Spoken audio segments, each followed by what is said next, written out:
তোরা পুরুষেরা নিজেদের কি ভাবিস? তোরাই সব সঠিক বলিস, সঠিক করিস, আর আমরা অভিনয় করি, মজা করি। আমাদের নিজস্ব কোনো শখ আহ্লাদ, পছন্দ অপছন্দ, ইচ্ছে অনিচ্ছা নেই। মেয়ে জাতি খালি তোদের গোলাম, হুকুমের চাকরানি। যখন যা ইচ্ছে করবি কর, এখন আমার সাথে কর। বলে মেয়েটি তার শরীর থেকে কাপড় নদীতে ছুঁড়ে মারল। যেহেতু মেয়েটির কাপড় ব্যতীত অন্য কিছু পরিহিত ছিল না, সেহেতু এবার তার উন্মুক্ত বুক পেট আমার সামনে প্রদর্শিত হয়ে আছে। তবে এখন আর তার শরীরের সৌন্দর্য আমাকে মুগ্ধ করছে না, বরং সেখানে ভয়ঙ্কর গ্রাস ভিড় জমালো। ভয়ে কয়েকটা ঘন ঘন ঢোক কিনলাম। এত কিছুর পরও এই মুহূর্তে আমি মনোমুগ্ধকর মতো তার দিকে তাকিয়ে আছি। আমার চোখ তো শরীরে আটকে আছে। এটা নারীর প্রতি পুরুষের চিরচরিত আকর্ষণ নাকি অন্য কিছু ঠিক বুঝতে পারলাম না। তবে তার পুরো শরীরের অবয়ত দেখে আমি কেঁপে উঠলাম, কেননা তার সারা শরীরে বিভিন্ন আঘাতের চিহ্ন। তাকে দেখে মনে হচ্ছে প্রতি রাত্রে ধর্ষণের শিকার হচ্ছে। বুকের স্পর্শকাতর স্থানে পেটে ধারালো দাঁতের স্পষ্ট চিহ্ন, সেখানে তাজা রক্ত জমা কালো হয়ে আছে। তাছাড়া জ্বলন্ত সিগারেট ফুঁকে মেয়েটির শরীরে লাগিয়ে পোড়া ক্ষতের চিহ্ন জানান দিচ্ছে কতটা অত্যাচারিত সে। এর পূর্বে তার পেটে বেত্রাঘাতের চিহ্ন দেখছিলাম, কিন্তু বুক পেটেও এমন চিহ্ন থাকতে পারে কল্পনা করতে পারিনি। অতঃপর মেয়েটি তার নখলা হাত দিয়ে আমার বাগালে স্পর্শ করল। সাথে সাথে একটা ঠান্ডা স্রোত আমার শরীরে বয়ে গেল। আমি অজান্তেই কেঁপে উঠলাম। এরপর সে আমাকে আরো অবাক করে দিয়ে তার মাথা ঝুঁকে আমার মুখের কাছাকাছি নিয়ে আসলো। মনে হচ্ছিল কোনো প্রেমিকা তার প্রেমিক পুরুষের একান্তভাবে কাছে টেনে নিচ্ছে। আমি ভাবলাম তার ফাটা ঠোঁট দিয়ে আমার ঠোঁট চেপে ধরবে, নয়তো দাঁত দিয়ে কামড়ে ধরবে। হয়তো এটা সাইকো প্রতিশোধ, নয়তো ঠান্ডা মাথার খুন। মৃত্যুর ভয়ে আমার সকল ইন্দ্রিয় বন্ধ হয়ে গেল, কিন্তু না, সে সেসব কিছুই করলো না। সেই মুহূর্তে সে আমার মুখের সাথে মুখ প্রায় স্পর্শ করেই হিহি করে হেসে বলল, কি রে, এখন ভয় পাচ্ছিস কেন? নে, আমাকে জড়িয়ে ধর, আমার সাথে মজা কর। এই কথা বলে সে বিদ্যুৎ গতিতে আমাকে দুহাতে শক্ত করে জড়িয়ে ধরল। মনে হচ্ছিল আমার হাড় জোড় চূর্ণ বিচূর্ণ হয়ে যাচ্ছে। আমি ভয় পেয়ে আতঙ্কে দিকবিহীন শূন্য হয়ে যেতে জোরে পাড়ি দিয়ে চিৎকার করে উঠলাম, আমাকে মেরো না, প্লিজ আমাকে ছেড়ে দাও। যদি আমি জোরে চিৎকার দিয়েছিলাম, কিন্তু মুখ দিয়ে গঙ্গানি ছাড়া অন্য কিছু বের হয়নি, আমি নিশ্চিত। তারপর আর কিছুই মনে নেই, শুধু মুখের উপরে বেশ পাওয়ারে টর্চ লাইটের আলো অনুভব করলাম। চোখগুলো বাইকটের পিট পিট করে একদম বন্ধ হয়ে গেল। আর হয়তো কানের কাছে কেউ একজন বলছিল, ভাই একা একা কার সাথে কথা বলছেন? আমাদের গ্রামের নাম বহুরিয়া, হয়তো সেজন্য এখানে বহুরূপী মানুষ বাস করে। আর এই সমস্ত বহুরূপী মানুষের মাঝে অন্যতম হলো অন্নেসালি। এমন কোনো কর্মকাণ্ড নেই যা সে করেনি। তার জ্বালায় পুরো গ্রামবাসী অতিষ্ঠ। অতপর একবার হুট করে সে উধাও হয়ে যায়। কেউ তার কোনো খোঁজ দিতে পারেনি। সবাই যেন হাঁপ ছেড়ে বাঁচল। কোনো এক সময় হয়তো এলাকার সাধারণ মানুষও তাকে ভুলে গেছিল। তাছাড়া তাকে মনে রাখার মতো স্পেশাল কিছু করেনি কখনো। তবে একদিন তার উধাও হয়ে যাওয়ার মতো করেই আবার আবির্ভাব ঘটল। তবে এবার তার বেশভূষা আমূল পরিবর্তন। যে কেউ তাকে দেখে বলবে অনেক বড় মাপের অলিয়া হয়ে গেছে। মাথায় লম্বা চুল, মুখে দাড়ি, গায়ে কুর্তা, সাথে দুজন যুবতী নারী, তাদেরও এরকম বেশভূষা। অতঃপর সে তার পুরনো বাড়িতে নয়া করে আস্তানা করল। সে সবাইকে জানিয়ে দিল অনেক বছর সাধনা তপস্যা পরে সে একজন পীড়াউলিয়া হয়ে গেছে। সে তার সাধনা বলে যে কোনো সমস্যার সমাধান দিতে পারে। এমনকি সে একজন পুরুষকে দিয়ে 10 নারী পরাস্ত করার ক্ষমতা রাখে। গ্রামের মানুষজন এমনিতেও কুসংস্কারে বিশ্বাসী। তার উপর এমন কথাতে পুরুষ মানুষের মাথা যেন খেয়ে নিল। বেশিরভাগই আসল পুরুষ হওয়ার জন্য অন্নেসালির দরবারে ঘন ঘন যাওয়া আসা শুরু হলো। সেখানে ধ্যান, গান বাজনা, গাঁজা, সিদ্ধি সহ নানা রকম মজলিস বসতো। ওই বাড়িতে শুধু তার বৃদ্ধা মা ছাড়া অন্য কেউ ছিল না, সেজন্য এদিকে তেমন কেউ যেত না। তবে এখন লোকের সমাগম দিন দিন বেড়েই চলেছে। কেউ চিৎকার নিতে, কেউ আবার চিৎকার দিতে। তারা নানা রকম হাদিয়া সহ হাজির হতো, যে জন্য এলাকার লোকজন তাকে নিয়ে অনেক কানাকোনা শুরু করে দিল। সময়টা অবশ্য আজ থেকে 10 বছর আগে। তখন আমি সম্ভবত কলেজ শেষ করেছি। আমার হাতে অফুরন্ত সময়, সেজন্য দিন ও রাতের অধিকাংশ সময় তাদের আস্থানে গিয়ে সঙ্গ দিতাম। এটা শুধু আমি নই, এলাকার অধিকাংশ যুবক, কিছু বুড়ো ভীমরতিওয়ালা যেত। অবশ্য সবার আকর্ষণ ছিল অন্নেসালির সাথে থাকা দুজন সুন্দরী রমণীর দিকে। তারা সবাইকে হেসে খেলে মিষ্টি জর্দা পান বানিয়ে দিত, কখনো বা গায়ে এসে পড়তো এবং নেশায় সরঞ্জাম সাজিয়ে দিত। অবশ্যই এটা প্রথম দিকে ফ্রি সার্ভিস ছিল, তবে এখন চড়ার দাম নেয় সবার থেকে। একে তো আমি ছাত্র ছিলাম, বাড়ি থেকে হাত খরচের জন্য যা পেতাম তাই দিয়ে টেনে টেনে মাস পার করতাম। তবে এখন পরীক্ষা শেষ হওয়াতে সেটা বন্ধ হয়ে গেছে, সেজন্য বাড়ি থেকে খরচের জন্য তেমন কিছু পেতাম না। এই জন্য বেশি দিন অন্নেসালির বাড়ির নেশায় আমাকে ধরে রাখতে পারেনি। এদিকে আমার রেজাল্ট আউট হয়ে যায়, তাই ভার্সিটিতে ভর্তি হওয়ার জন্য ঢাকায় পাড়ি দিলাম। অতঃপর এলাকার তেমন খোঁজ নিতে পারিনি। খোঁজ বলতে অন্নেসালির আগ্রার খোঁজ। সে যাই হোক, লেখাপড়া চাপে এই চ্যাপ্টার প্রায় ভুলেই গেছিলাম। তবে বছরে 2-1 বার বাড়িতে আসলেও মাঝে মধ্যে ঢু মারতাম। তবে আগের মতো আকর্ষণ অনুভব করতাম না। এরকম হওয়ার কারণ ছিল শহরের আলোকসজ্জার সাথে এটাকে তখন ক্ষীণ মনে হতো। যাই হোক, গ্র্যাজুয়েশন শেষ করে দেশের বাড়ি চলে গেলাম। সেজন্য এটাকে বলতে গেলে একদম ভুলে গিয়েছিলাম। 2 বছর আগে দেশে ফেরত আসলেও গ্রামের বাড়িতে খুব একটা আশা হয় না, কেননা দেশে আসার পর মা বাবা সহ ঢাকাতে সেটেল হয়ে গেছি। এখানে বাপ দাদার ভিটে মাটি আর চাচারা থাকেন, সেইটা নিয়ে বছরে 1-8 বার আসা। তবে এবার আসার কারণ ছিল দাদার মৃত্যুবার্ষিকী। আব্বু আম্মু গত সপ্তাহে চলে আসছেন। আমি কাজের চাপে একদিন আগে মানে আজ রাত্রে এখানে রওনা করেছিলাম। যখন আমার জ্ঞান ফেলল, নিজেকে আমাদের গ্রামের বাড়িতে আবিষ্কার করলাম। আমি শুয়ে আছি, পাশে আব্বু আম্মু অন্যদের চিন্তিত মুখগুলো দেখতে পেলাম। সবাই একযোগে প্রশ্ন করলো, নিলয়, গত রাতে কি হয়েছিল? ওয়েট, ওনার এখন বিশ্রামের দরকার। যা জিজ্ঞেস করার দুপুরের পর করবেন। পাশে থেকে আরেক বয়স্ক ভদ্রলোক হাসি মুখে কথাটি বলল। সম্ভবত উনি ডাক্তারবাবু। এবার আমি শোয়া থেকে আধশোয়া হলাম। আমাকে আম্মু হেল্প করলেন।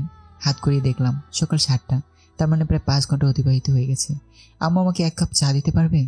আম্মু হ্যাঁ না কিছু বলার আগে পাশ থেকে ছোট চাচার মেয়ে আরিফা বলল, আন্টি, তুমি ভাইয়ের পাশে থাকো, আমি করে নিয়ে আসছি। ভাইয়া, তুমি কি চাই খাবে নাকি মশলা? আরিফার কথা শুনে সবাই সমুচ্চারিত হাসি দিয়ে উঠল।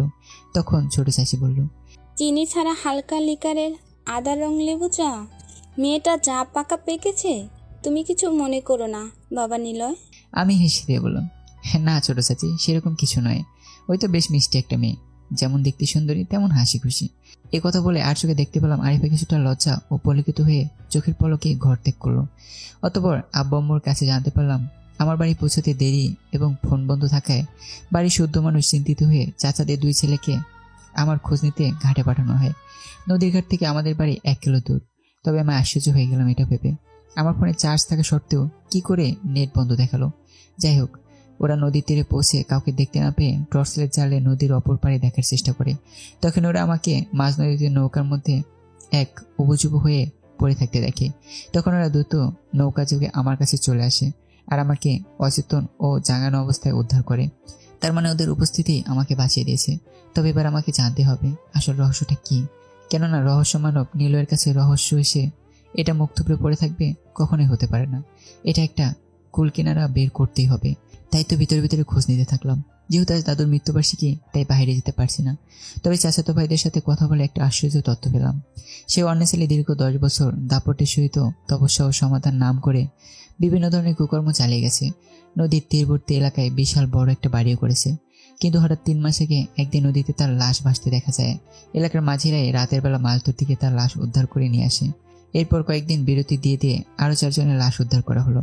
প্রত্যেকেরই চোখ উপড়ে ফেলা হয়েছিল, শরীরের হাড়গোড় ভাঙা, এমনকি শরীরের বিভিন্ন স্থানে পোড়া ক্ষতের দাগও দেখা যায়। এর থেকে বড় আশ্চর্যের বিষয় ছিল এরা সবাই কোনো না কোনোভাবে অন্যেসালির সাথে জড়িত ছিল। এটা শুনে আমার বুক ধুক করে উঠল। তাহলে কি আমিও তাদের দলে? এজন্য মেয়েটি আমাকে মেরে ফেলার জন্য আক্রমণ করেছিল। কিন্তু সেটা কি করে হয়? আমি তো দীর্ঘ 10 বছর এলাকায় নেই, সাথে অন্যেসালিও।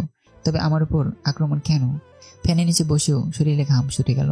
বিশেষ করে মৃত্যুর দ্বারপ্রান্ত থেকে ফিরে আসা ভাগ্য সুপ্রসন্ন বলতেই হবে।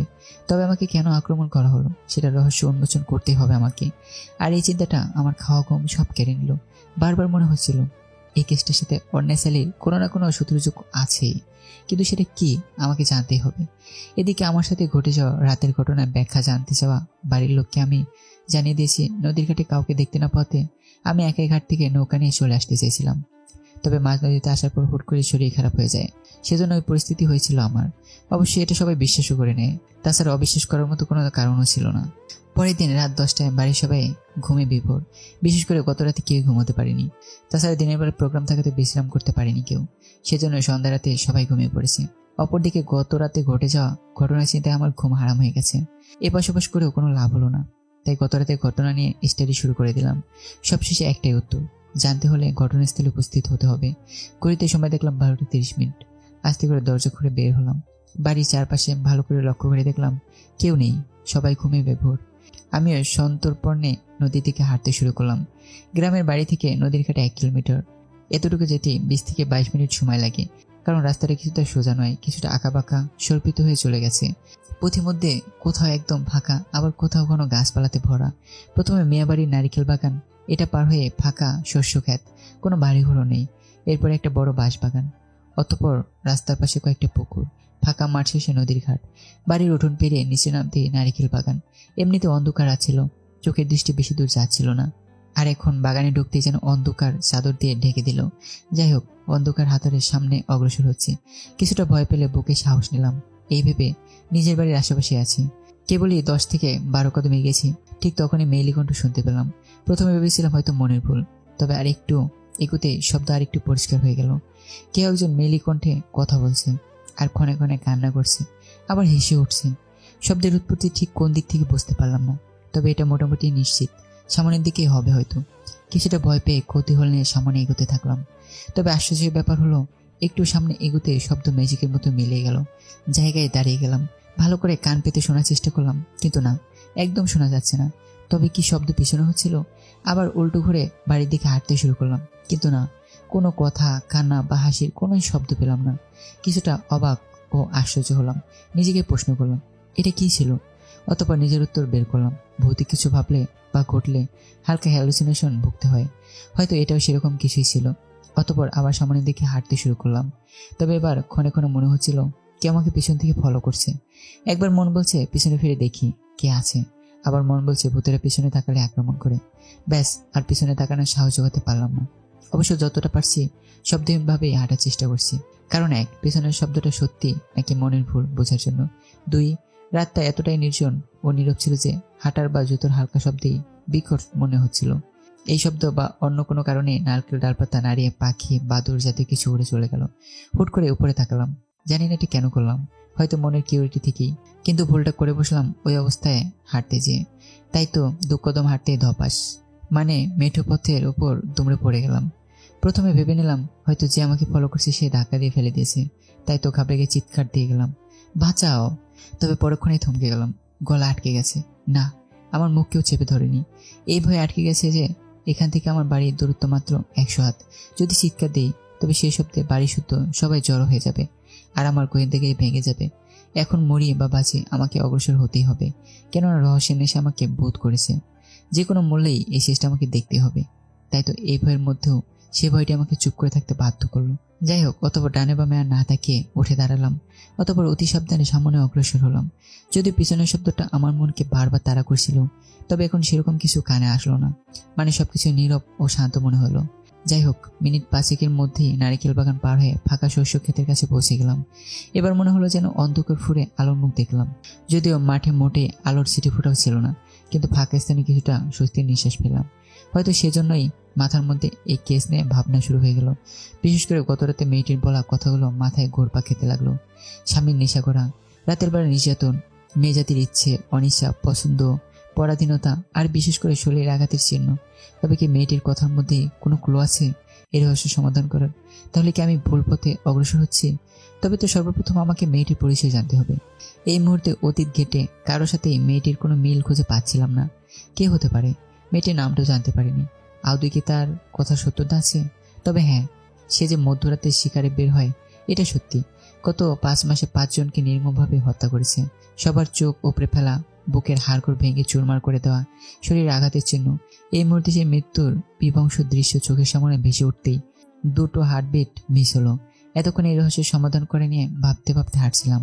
আচমকা লাশের কথা মনে হতেই থমকে যাই, আর নিজেকে এক গহীন অন্ধকার গুহায় আবিষ্কার করলাম। নিজের শরীর পর্যন্ত দেখা যাচ্ছে না, এতটাই অন্ধকারাচ্ছন্ন গুহা। ভয়ে গলা শুকিয়ে গেল। ক্ষণিকের জন্য মনে হলো নিঃশ্বাস নিতেও ভুলে গেছি। কোথায় আমি? তাহলে কি গত রাতে ডাইনি রূপী মেয়েটি এতক্ষণ আমাকে পরিচালিত করে এখানে নিয়ে এসেছে?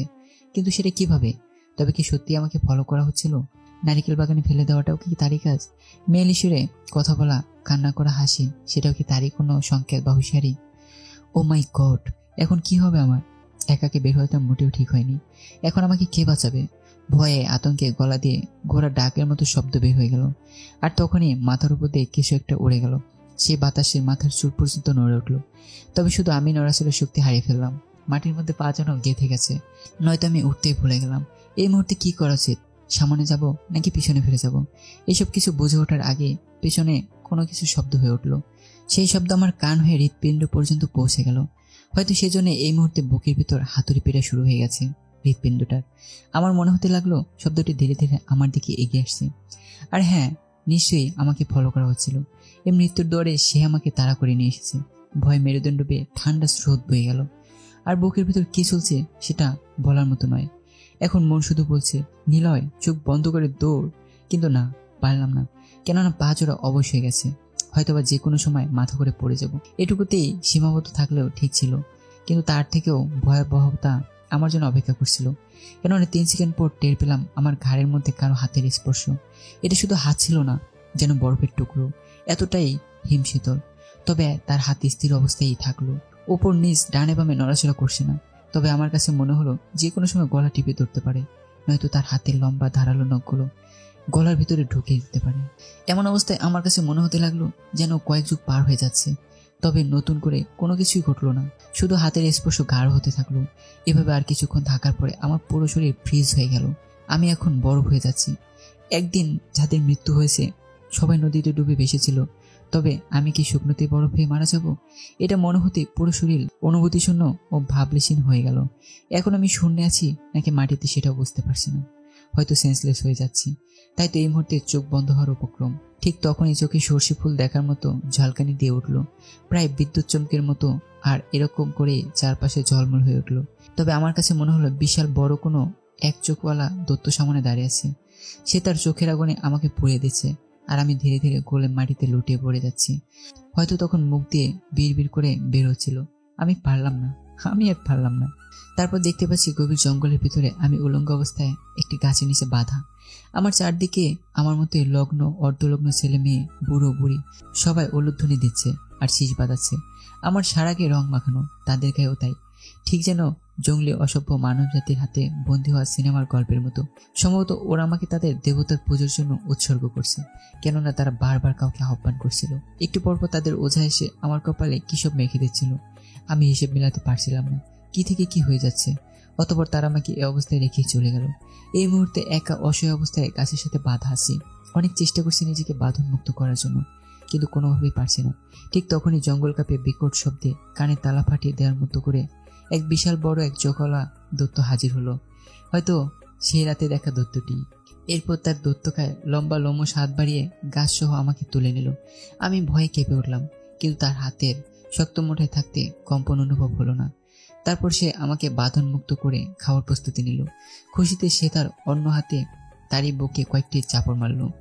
এবার সে তার মুখটি বিশাল বড় হা করল। আমি তার ধারালো দাঁত ও মুখ গন্তব্য দেখে চমকে উঠলাম। তবে সেদিকে তার কোনো ভ্রুক্ষেপই নেই, কেননা সে আমাকে এখন খেতে ব্যতিব্যস্ত। তাই তো কাল বিলম্ব না করে আমাকে মুখ কম্বরে ছুঁড়ে মারল। আমি তার মুখের মধ্যে গরম জিহ্বায় পড়তেই গলা কান ফাটে চিৎকার দিয়ে উঠলাম। আর তখনই মিষ্টি মোলায়েম সুরে শুনতে পেলাম, ভাইয়া তুমি ঠিক আছো তো? হতভম্ব হয়ে চোখ মেলে তাকিয়ে দেখি হালকা আলো আধারের মধ্যে আমি কোথাও শীত হয়ে শুয়ে আছি, আর আমার মতো ছোট চাচার মেয়ে আরিফার কোলে। তার মানে আমি এতক্ষণ দুঃস্বপ্ন দেখছিলাম। যাই হোক, আরিফার দিকে তাকিয়ে দেখি ওর কপালে চিন্তা রেখা ভাঁজ হয়ে আছে, আর চোখে মুখে এক ঝুড়ি প্রশ্ন ভাসছে। আমি বিস্মিত হয়ে বড় বড় চোখ করে বললাম, আরিফা তুমি? কিন্তু আমরা এখন কোথায়? এই তো বাসটার বাগানের ভেতরে। আমি এখানে কিভাবে আসলাম, আর তুই বা এখানে কিভাবে আসলি? ভাইয়া এখন বাসায় চলো, বাকিটা হাঁটতে হাঁটতে বলছি। প্রায় সকাল হয়ে গেছে, এভাবে এখানে পড়ে থাকলে যে কেউ দেখে ফেলবে, আর বাড়িতেও খবর চলে যাবে। আরিফার কথা শুনে চারদিকটা লক্ষ্য করে ঢুকলাম। হ্যাঁ, ওর কথাই তো সত্যি। এটা তো সেই বাঁশ বাগান যা নদীর ঘাটে যাওয়ার পথে পড়ে। তবে কি গতরাতে এখানে আমাকে আক্রমণ করেছিল, নাকি অন্য কোথাও থেকে ফেলে রেখে গেছে? তবে কি রাতে সত্যি কোনো দৈত্য এসেছিল, আর সে ব্রেনের ভিতরে এতটাই গেঁথে গিয়েছিল যে জ্ঞানের অবস্থায় পড়ে থাকতেও স্বপ্নে হানা দিয়েছিল? যদি দৈত্য আসে, তবে ডাইনি রূপে মেয়েটি কোথায় ছিল? তাছাড়া আমাকে ফলো করে কে এনেছিল এতদূর? যাই হোক, নিজেকে নিজে প্রশ্ন করলাম। তবে আমি বেঁচে ফেললাম কিভাবে? হয়তো আরিফা কিছুটা বলতে পারবে। তাছাড়া ওই কিভাবে আসলো? তবে একটা ব্যাপার আমাকে খুবই অবাক করছে। আরিফা তো খুব চঞ্চল, কিন্তু আজ এরকম শান্ত লাগছে কেন? হয়তো বিশেষ করে ওর চোখগুলো একেবারে শীতল। হয়তো সাধারণত বাইরে থাকতে এমনটা হয়েছে। হয়তো ওকে জিজ্ঞেস করলে জানতে পারবো। অবশ্য এতক্ষণ আমি উঠে হাঁটা শুরু করেছি। মাথাটা ঝিমঝিম করছে, যেন হাজারটা প্রশ্ন চেপে ধরে আছে, আর সেগুলো উত্তর না পেলে এই জ্যাম কখনোই ছুটবে না। যাই হোক, 5 মিনিটের মতো হাঁটছি আর এসব ভাবছি। আমি সামনে হাঁটছি আর পিছনে আরিফা। এই মুহূর্তে মসজিদের মাইকে ফজরের আজান শুনতে পেলাম। আমি মনে মনে হিসেব কষে দেখলাম প্রায় 4 ঘন্টার মতো সেন্সলেস হয়েছিলাম। মনের মধ্যে আরেকটা প্রশ্ন উঠে দিল, এতক্ষণ সময় ধরে কি আরিফা আমার পাশে ছিল? আচ্ছা, ওকে জিজ্ঞেস করে দেখি তো, আরিফা তুমি কখন এসেছিলে? আরিফার কোনো রেসপন্স নেই, তাই আবার জিজ্ঞেস করলাম, আরিফা? না, এবারেও কোনো রেসপন্স নেই। তাই অগত্যা পেছনে ফিরে তাকালাম আর 33,000 ভোল্টের শখ খেলাম, কেননা আমার পিছনে কেউই নেই। সেজন্য আবার দ্রুত সামনে তাকালাম, না এখানেও তো নেই। এবার আমার কলেজে পানি শূন্য। তাহলে আমার সাথে এতক্ষণ কে ছিল? ভূত প্রেতাত্মা বা অন্য কিছু? আমার সাথে আমার কি হচ্ছে? এখন আমি ফাঁকা শস্য ক্ষেতের কাছাকাছি, আর আকাশটা বেশ পরিষ্কার। সকালে কিছুটা শুভ্রতা প্রকৃতির মাঝে ছড়িয়ে গেছে, তাই ভয়টাও এখন সে লেভেলে গ্রাস করতে পারলো না। তবে এটা ভেবে অবাক হচ্ছে, আমার সাথে আরিফা যদি থাকতোই, তবে এই 5 মিনিটের মধ্যে উধাও হলো কেমনে? তবে কি আমি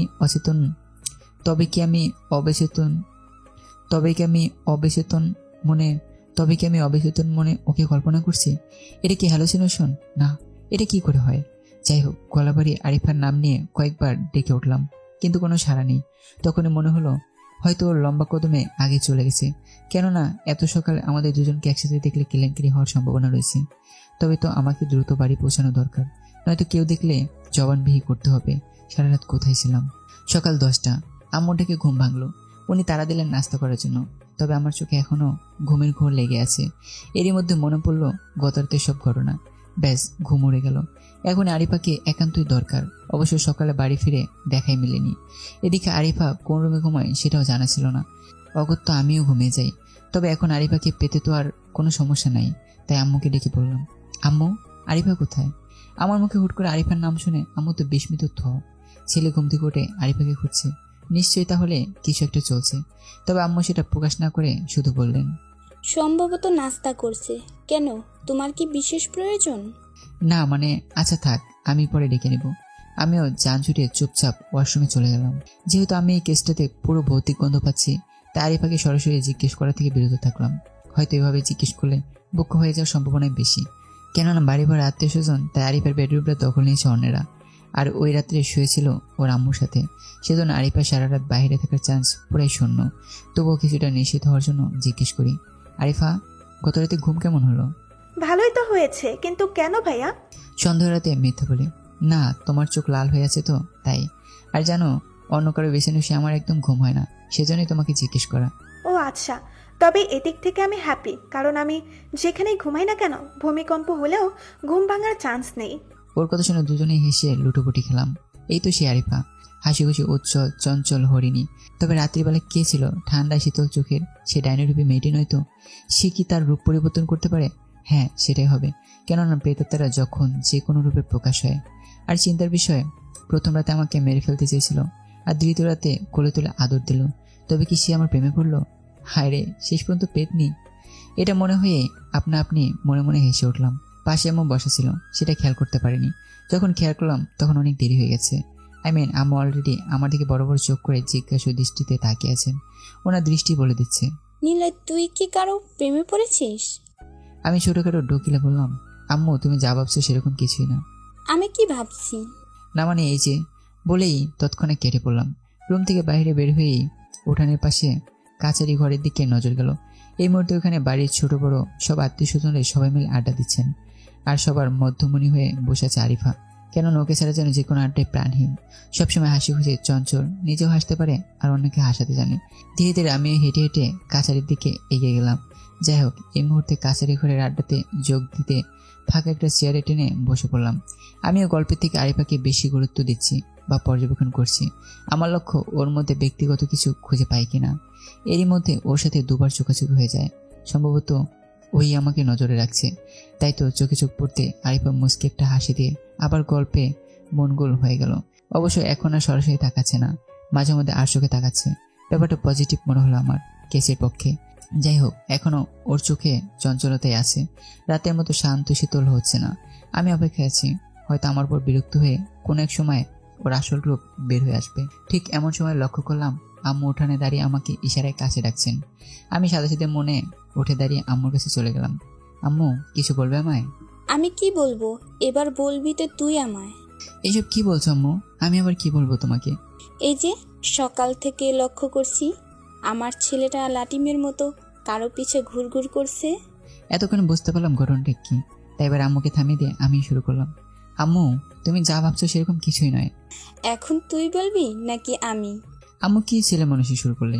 বলছি তো সেরকম কিছু নয়। হ্যাঁ, সেটাও সকাল থেকেই শুনতেছি। তাহলে এবার আপনিই বলুন, এটা কোন রকমের কি?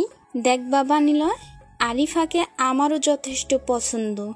তাছাড়া তুইও কখনো বিয়ে করবি, তাই যদি ওকে পছন্দ করে থাকিস আমাকে নির্দ্বিধায় বলতে পারিস। আমি তোর বাবার সাথে কথা বলে তোদের বিয়ে দেওয়ার ব্যবস্থা করি। তুই তো সারাদিন বাসায় থাকিস না, আর তোর বাবাও পলিটিক্স, মিটিং, বিজনেস নিয়ে ব্যস্ত থাকে। ওদিকে আমি একা একা হাঁপিয়ে উঠি। আম্মু বলে আমি রুমের ভিতরে ঢুকে গেলাম। অনেকদিন থেকে আমাকে বিয়ে করানোর পায়তারা চলছে, সেজন্য কোনো একটা ইস্যু পেলেই সেটাকে নিয়েই তোলকালাম শুরু করে দেয়। তাই তো আমিও তিল থেকে তাল হওয়ার পূর্বেই কেটে পড়লাম। রাত 10টা, কাছের রুমে একা একা বসে আছি। আজ দিনের প্রায় অধিকাংশ সময় এখানে বসে কাটিয়েছি আর আরিফার উপর নজর রাখছি।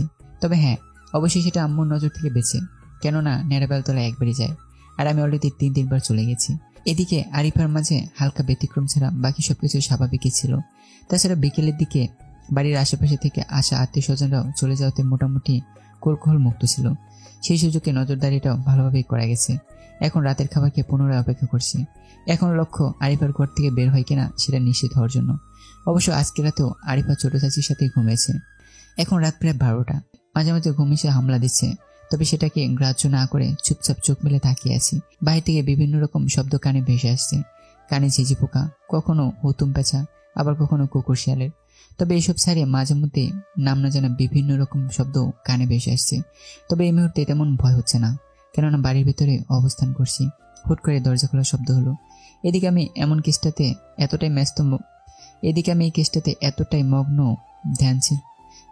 এই কেসটাতে এতটাই ধ্যানমগ্ন ছিলাম যে এটুকু শব্দেই পিলে চমকে উঠল।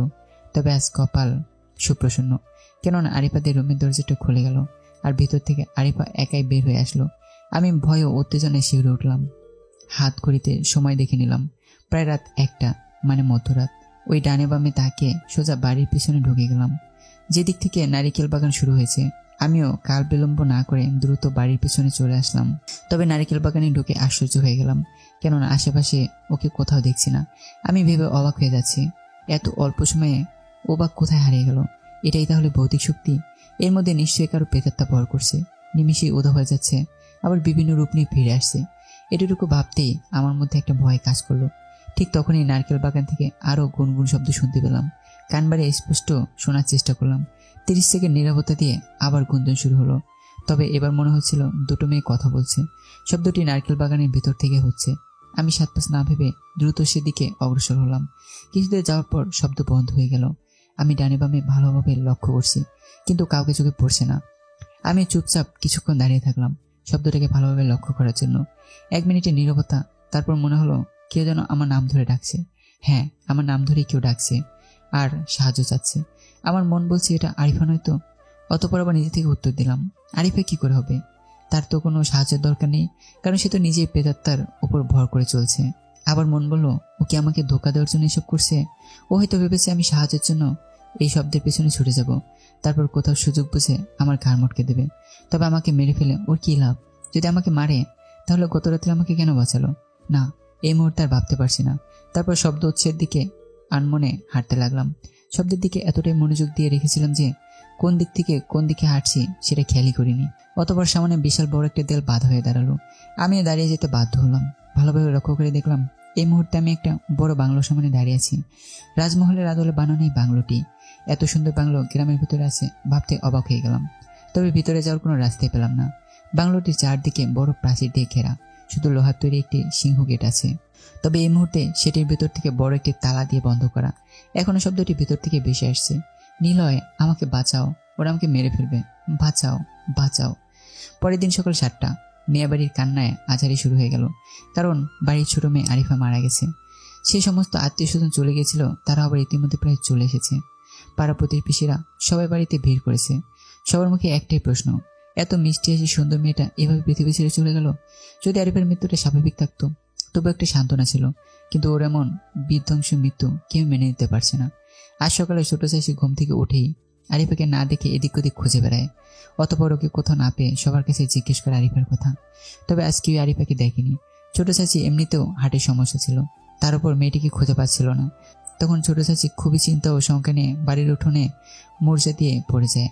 এটা দেখে বাড়ির ছোট বড় সবাই দৌড়ে সে চাচিকে ধরে। তারপর উনি বললেন, ঘুম থেকে উঠে আরিফাকে কোথাও দেখতে পাচ্ছেন না। তখন সবাই অনেকে বোঝালেন হয়তো অন্য বাড়িতে গিয়েছে, ফোন করলে জানা যাবে। এরপর আরিফাকে ফোন করা হলো। তবে আশ্চর্যের ব্যাপার, ওর মোবাইলটাকে বিছানার পাশে পাওয়া গেল। তখন অন্যরাও কিছুটা চিন্তিত হয়ে পড়লো। অতপর সবাই মিলে এ বাড়ি ও বাড়ি করে খুঁজতে বের হলো। মিয়া বাড়ির যে বিশাল নারিকেল বাগান, তারই মাঝে বেশ কয়েকটি বড় বড় পুকুরও আছে। যখন সবাই মিলে মিয়া বাড়ি থেকে বের হয়ে বিভিন্ন দিকে যাচ্ছিল আরিফাকে খোঁজার জন্য, ঠিক তখনই বড় চাচা পুকুরের উপর কাউকে উপর হয়ে বেসে থাকতে দেখে। বড় চাচার হাঁক ডাক শুনে সবাই পুকুর পাড়ে একত্রিত হয়। অতপর চাচার ছেলেরা মিলে পুকুরে ঝাঁপিয়ে নেমে লাশটিকে পাড়ে তোলে। লাশ দেখে বোঝার উপায় ছিল না এটা কার, কেননা লাশের পুরো শরীর ক্ষতবিক্ষত, মুখের মাংস খাপড়ে তুলে ফেলেছে আর চোখ দুটো উপড়ে তুলে নিয়েছে। তবে হ্যাঁ, এতটুকু বোঝা যাচ্ছিল এটা কোনো মেয়ের লাশ। সবার আগে ছোট চাচি শনাক্ত করলো এটা আরিফার লাশ, কেননা লাশের শরীরে আরিফার গায়ের জামা পরানো আর গলা লকেট, কানের দুল এসব আরিফারই ছিল। এতক্ষণে কান্নার রোল পড়ে গেছে পুকুর পাড়ে।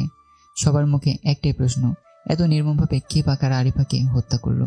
যাই হোক, খবর পেয়ে থানা থেকে পুলিশ চলে এসেছে। তারা লাশের ময়না তদন্ত করার জন্য সদর হাসপাতালে নিয়ে গেল। সাথে আমার বাপ চাচারা, আমরা চাচাতো ভাইরাও গেলাম। তবে হাসপাতালে পৌঁছে শুরু হলো আরেক বিপত্তি। এখানে মাত্র একজন পোস্টমর্টেম ডিপার্টমেন্টের ডক্টর আছেন। তিনি এই মুহূর্তে জরুরি কাজে ঢাকাতে গেছেন, ফিরতে বিকেল হয়ে যাবে। অগত্যা অপেক্ষা করা ছাড়া অন্য কিছু করার নেই। অতপর ডাক্তার সাহেব সন্ধ্যার আগ মুহূর্তে পৌঁছলেন। যদিও তিনি অনেক ক্লান্ত ছিলেন, তবুও আমাদের অপেক্ষা করানো ও রিকোয়েস্টের পোস্টমর্টেম শুরু করলেন। শেষ হতে প্রায় 9টা বেজে গেল। লাশের পেপারস রেডি, ক্লিন শিট ও লাশ বুঝে পেতে রাত 10টা বেজে যায়। ময়না তদন্তে সন্দেহের মতো তেমন কিছু পাওয়া যায়নি। মৃত্যুর সময় রাত 3টা থেকে 5টার মাঝামাঝি। আরিফার শ্বাসরোধ বন্ধ হয়ে মারা গেছে, তবে সেটা পানিতে পড়ার আগে কিংবা পরে তা সঠিকভাবে জানায়নি। শরীরের আঘাতের চিহ্ন, চোখ উপড়ে ফেলা, এ ব্যাপারে কিছু বলেনি। হয়তো এগুলো পুলিশের সাথে শেয়ার করবেন কেসের সুবাহ করার জন্য।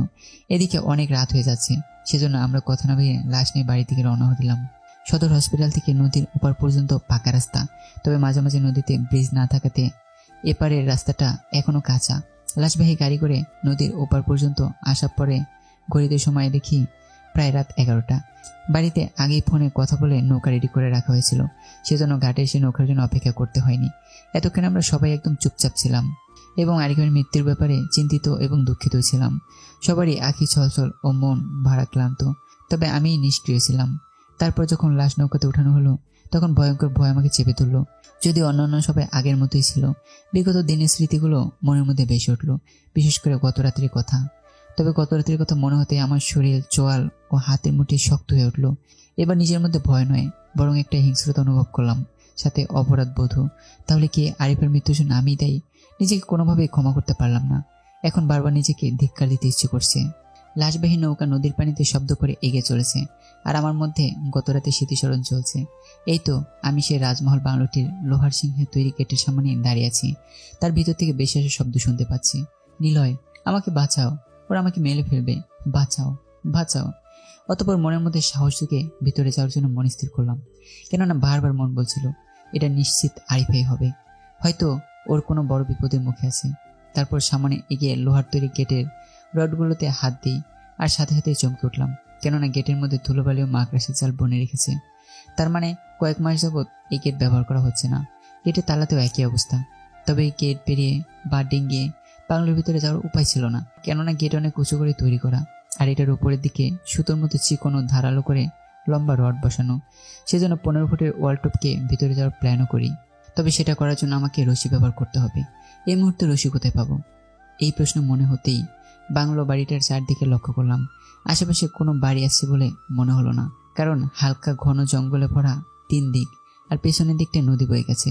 অবশেষে জঙ্গল থেকে এক ধরনের লতা সংগ্রহ করে রশি তৈরি করলাম, আর সেটার মাথায় ডাল বেঁধে দিয়ে ওয়ালের ওপারে ভিতরে ছুঁড়ে মারলাম। এভাবে কয়েকবার চেষ্টা করার পর ভিতরে কিছু একটার সাথে ডালটি আটকে গেল। তারপর লতার এই মাথাটাও গাছের গোড়ায় বেঁধে দিয়ে লতার রশি পেয়ে ওপরে উঠে যেতে লাগলাম।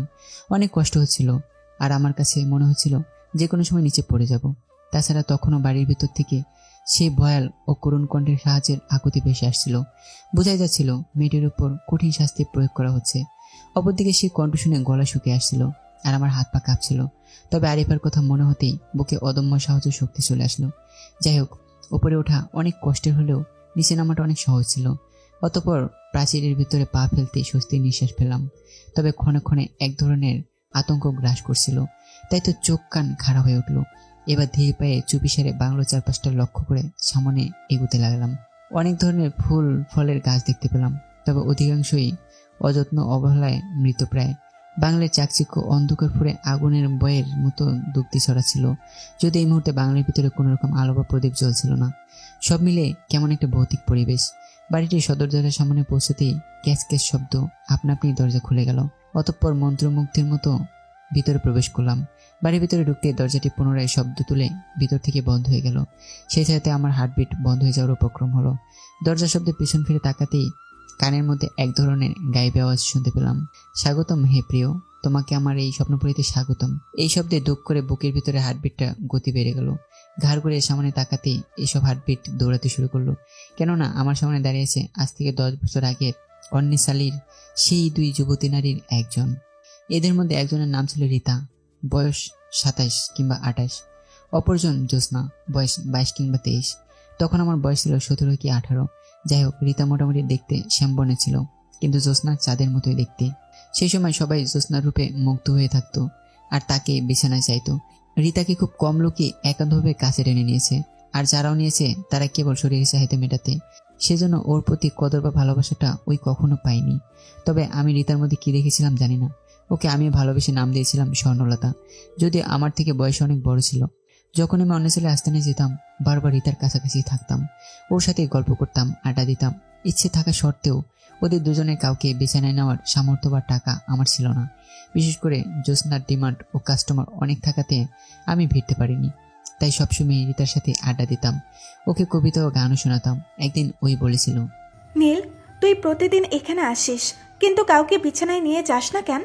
মিথ্যের আশ্রয় নেই। দেখো, আমি তো এসব করতে আসি না, তোমার সাথে আড্ডা দিতে আসি, গল্প করতে আমার খুব ভালো লাগে, সেজন্য আমি আসি। ও তাই নাকি? তুই কি তবে আমাকে ভালোবাসিস? আমি সেদিন কিছু বলতে পারিনি। লজ্জায় মুখ লাল করে বাড়িতে চলে আসি। তারপর লজ্জায় কয়েকদিন খাইনি। একদিন আমার বাড়ির পাশে একজনের কাছে খবর দিয়ে যাওয়ার জন্য। তারপর সেদিন আমি গিয়েছিলাম। সেদিন ওই আমাকে জড়িয়ে ধরে অনেক কান্না করেছিল। আগে তো সবাই একসাথে বসে আড্ডা দিতাম, তামাক সীতা খেতাম, কেননা রীতাকে একা রুমের মধ্যে নিয়ে আড্ডা বা অন্য কিছু করার টাকা আমার ছিল না। তবে এরপর থেকে রীতা আমাকে নিয়ে রুমের ভিতরে চলে যেত। আমি মানা করলেও বলতো, তোকে এসব নিয়ে চিন্তা করতে হবে না, তোর কোনো খরচ লাগবে না, আজ থেকে আমি তোকে ভালোবেসে সব দেব। তারপর শুরু হয় রীতার সাথে আমার ভালোবাসার সম্পর্ক। আমি তো তখন এসবের কিছুই বুঝতাম না। ওই আমাকে জড়িয়ে ধরে চুমু খেত, আদর করত, গল্প করত। অবশ্য ওই একদিন আমার সাথে শারীরিক সম্পর্ক করার জন্য অনেক আগ্রহ হয়ে ওঠে। তবে আমি লজ্জায় নিরুত্তাপ থাকলেও অবাকে জিজ্ঞাসা করি, কি রে, তুই আমার সাথে এসব করতে চাস না কেন? তুই কি? তারপর আমি কথা কেড়ে নিই, দেখো, তোমাকে নিয়ে কখনো আমি এমনটা ভাবিনি। আমি আমাদের সম্পর্কটাকে অনেক সম্মান করি, আর ভালোবাসার সম্পর্কে এগুলো করা ঠিক না। হোমা, তাহলে কি তুই আমাকে বিয়ে করবি? সেদিনও তো রীতা কথাটা বলেছিল মজা করেই, তবে আমি সিরিয়াসলি বলে দিই, হ্যাঁ, বিয়ে করব। তারপর আর কাল বিলম্ব না করে রুম থেকে বের হয়ে চলে আসি। মনের মধ্যে একটা ঘৃণা জন্ম নেয় রীতা বা ওদের প্রতি, যাকে এতটা আপন ভাবলাম, ভালোবাসলাম, সে আমার সাথে মজা নিল। এসব নানান কথা ভেবেই আর পা বাড়ালাম না। অতঃপর কলেজের রেজাল্ট আউট হয়ে গেল। আমি আর অন্নেসালির আস্থানায় যাইনি। একে তো ঘৃণায়, আর দ্বিতীয়ত সময় পাইনি। ভর্তি হতে ঢাকায় চলে যাই। গ্রামে গেলেও ওই আস্থানায় যেতাম না। তবে 2-1 গেলেও রীতাকে আর দেখিনি। আমি ভেবেছিলাম হয়তো ওই এইসব ছেড়ে দিয়ে চলে গেছে। তবে এরাতে রীতাকে ওই মহলে দেখে ওই মহলে দেখে আমার চোখ কোটর থেকে বের হয়ে আসার অবস্থা, সাথে সে ভয়াল ও আতঙ্কিত সাহায্যের আবেদন, বাঁচাও। তবে আমার মনে হলো এই আর্তনাদ শুনে রীতা খুব বিরক্ত হচ্ছে। ব্যাস 3 সেকেন্ডের মধ্যেই মেয়েটির চিৎকার আর্তনাদ বন্ধ হয়ে গেল। আমি ভয়ে ঢোক গেলাম। তখন রীতা পরম মমতায় ও দরদি কণ্ঠে বলে উঠল, তোমার কোনো ভয় নেই, আমি থাকতে তোমাকে কেউ কিচ্ছু করতে পারবে না। মহলের পরিবেশ, এসব কর্মকাণ্ড ও রীতার মুখে তুমি ডাক শুনে আমার অবস্থা আরো করুণ হয়ে গেল। রীতা হয়তো সেটা লক্ষ্য করলো, সেজন্য ওর চোখের পলকে আমার একদম কাছে চলে আসলো। এসে আমাকে জড়িয়ে ধরে এলোপাথারি চুমু দিয়ে কান্না শুরু করে দিল। আমি থ হয়ে জায়গায় দাঁড়িয়ে থাকলাম। অতঃপর ওই তার জীবনে ঘটে যা ইতিহাস বলা শুরু করলো। এদিকে আমার স্মৃতিচারণ শেষ হওয়ার পূর্বেই লাশবাহী নৌকাতে ঝড় শুরু হয়ে গেল। মনে হচ্ছিল যে কোনো সময় নৌকা ডুবে যাবে। সবাই ভয়ে কেঁপে উঠল। আর আমি রাগে ফুসফুসে উঠলাম। মনে মনে প্রতিজ্ঞা নিলাম, রিতা, তুই কথা দিয়ে কথা রাখিসনি। ফুলের মতো নিষ্পাপ মেয়েটিকে নির্মমভাবে হত্যা করেছিস, এটার খেসারত তোকে দিতেই হবে। এসব কিছুর জন্য আমি রিতাকে দায়ী করলাম, কেননা গত রাতে রিতার সাথে এসব নিয়ে আমার চূড়ান্ত সিদ্ধান্ত হয়েছিল ওই আমার পরিবারের কারো ক্ষতি করবে না, অথচ রাতটা শেষ হওয়ার পূর্বেই আরিফাকে মেরে ফেলবে।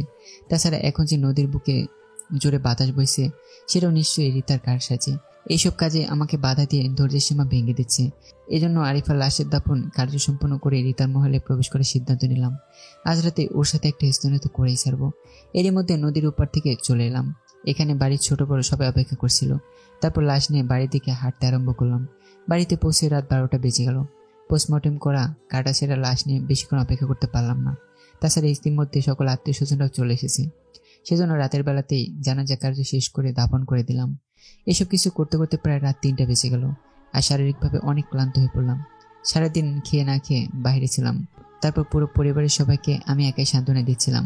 সেজন্য আজ রাতে আর রিতার মহলে যেতে পারলাম না। আর এদিকে বাড়িতে সবাই শোকে মাতম, তাই ওনাদের ছেড়ে যাওয়াটাও সমীচীন নয়। তবে আগামী রাতের জন্য নিজেকে প্রস্তুত করতে থাকলাম। পরের দিন রাত 10টা, হাতে একটা টর্চ লাইট আর কাঁধে একটি ব্যাগ নিয়ে বের হয়ে পড়লাম রিতার মহলের উদ্দেশ্যে। আজ সারাটি দিন খুব কষ্টের মধ্যে পার করেছি। প্রতিটি সেকেন্ডেই এক একটা বছর মনে হচ্ছিল। এমনিতেও বাড়িতে কারো মুখের দিকে তাকানো যাচ্ছিল না। সবাই বিমর্ষ বদলে এখানে সেখানে বসেছিল। যাই হোক, রাস্তায় বের হয়ে কিছুটা ভয় আমাকে চেপে ধরল। যদিও সারাটা দিন ও এতক্ষণ অবধি নিজেকে খুব শক্তভাবে প্রস্তুত করেছিলাম, তবে এখন একাকী রাস্তায় বের হয়েই তার অর্ধেকটা কার্পূরের মত হাওয়া বয়ে গেল। চলতে চলতে দু একবার থেমে আশেপাশের শব্দ লক্ষ্য করলাম, কিন্তু না, আর সেরকম কিছুই ঘটেনি যা ইতিপূর্বে আমাকে ধাওয়া করেছে। সেজন্য কিছুটা হলেও বুকের মধ্যে শক্তি সাহস সঞ্চয় হলো। অতঃপর এই ভয়কে ভুলে থাকার জন্য গত পরশু রাতে রিতার মহলে ঘটে যাওয়া ঘটনাগুলো আরেকবার ভাবতে থাকলাম। সে রাতে রিতা তার জীবনীকে বলেছিল, নীল, তুমি চলে যাবার পরে আমি উপলব্ধি করতে পারি যে তুমি আমাকে কতটা ভালোবেসেছিলে। প্রত্যেকটা দিন তোমার অপেক্ষাতে বসে থাকতাম, কিন্তু তুমি এলে না। আমার মন বলতো তুমি একদিন ঠিক আমার কাছে ফিরে আসবে, আর আমিও তোমার ভালোবাসায় অন্ধ হয়ে গিয়েছিলাম। তারপর আমি অন্য কোনো পুরুষের ঘ্রাণ সাহচর্য সহ্য করতে পারিনি। তাই তো আন্নেস আলী আমাকে কোনোভাবেই ওর দেহ ব্যবসাতে জড়াতে পারেনি। আমার শরীর, মন, সত্তা সব কিছুতেই শুধু তুমি মিশেছিলে। তোমার আমার ব্যাপারটা আন্নেস আলী ঘুণাক্ষরেও জানতে পারেনি, কিন্তু ওর ব্যবসায় ক্ষতি হচ্ছে বলে আমার গায়ে মাঝে মধ্যেই হাত তুলত।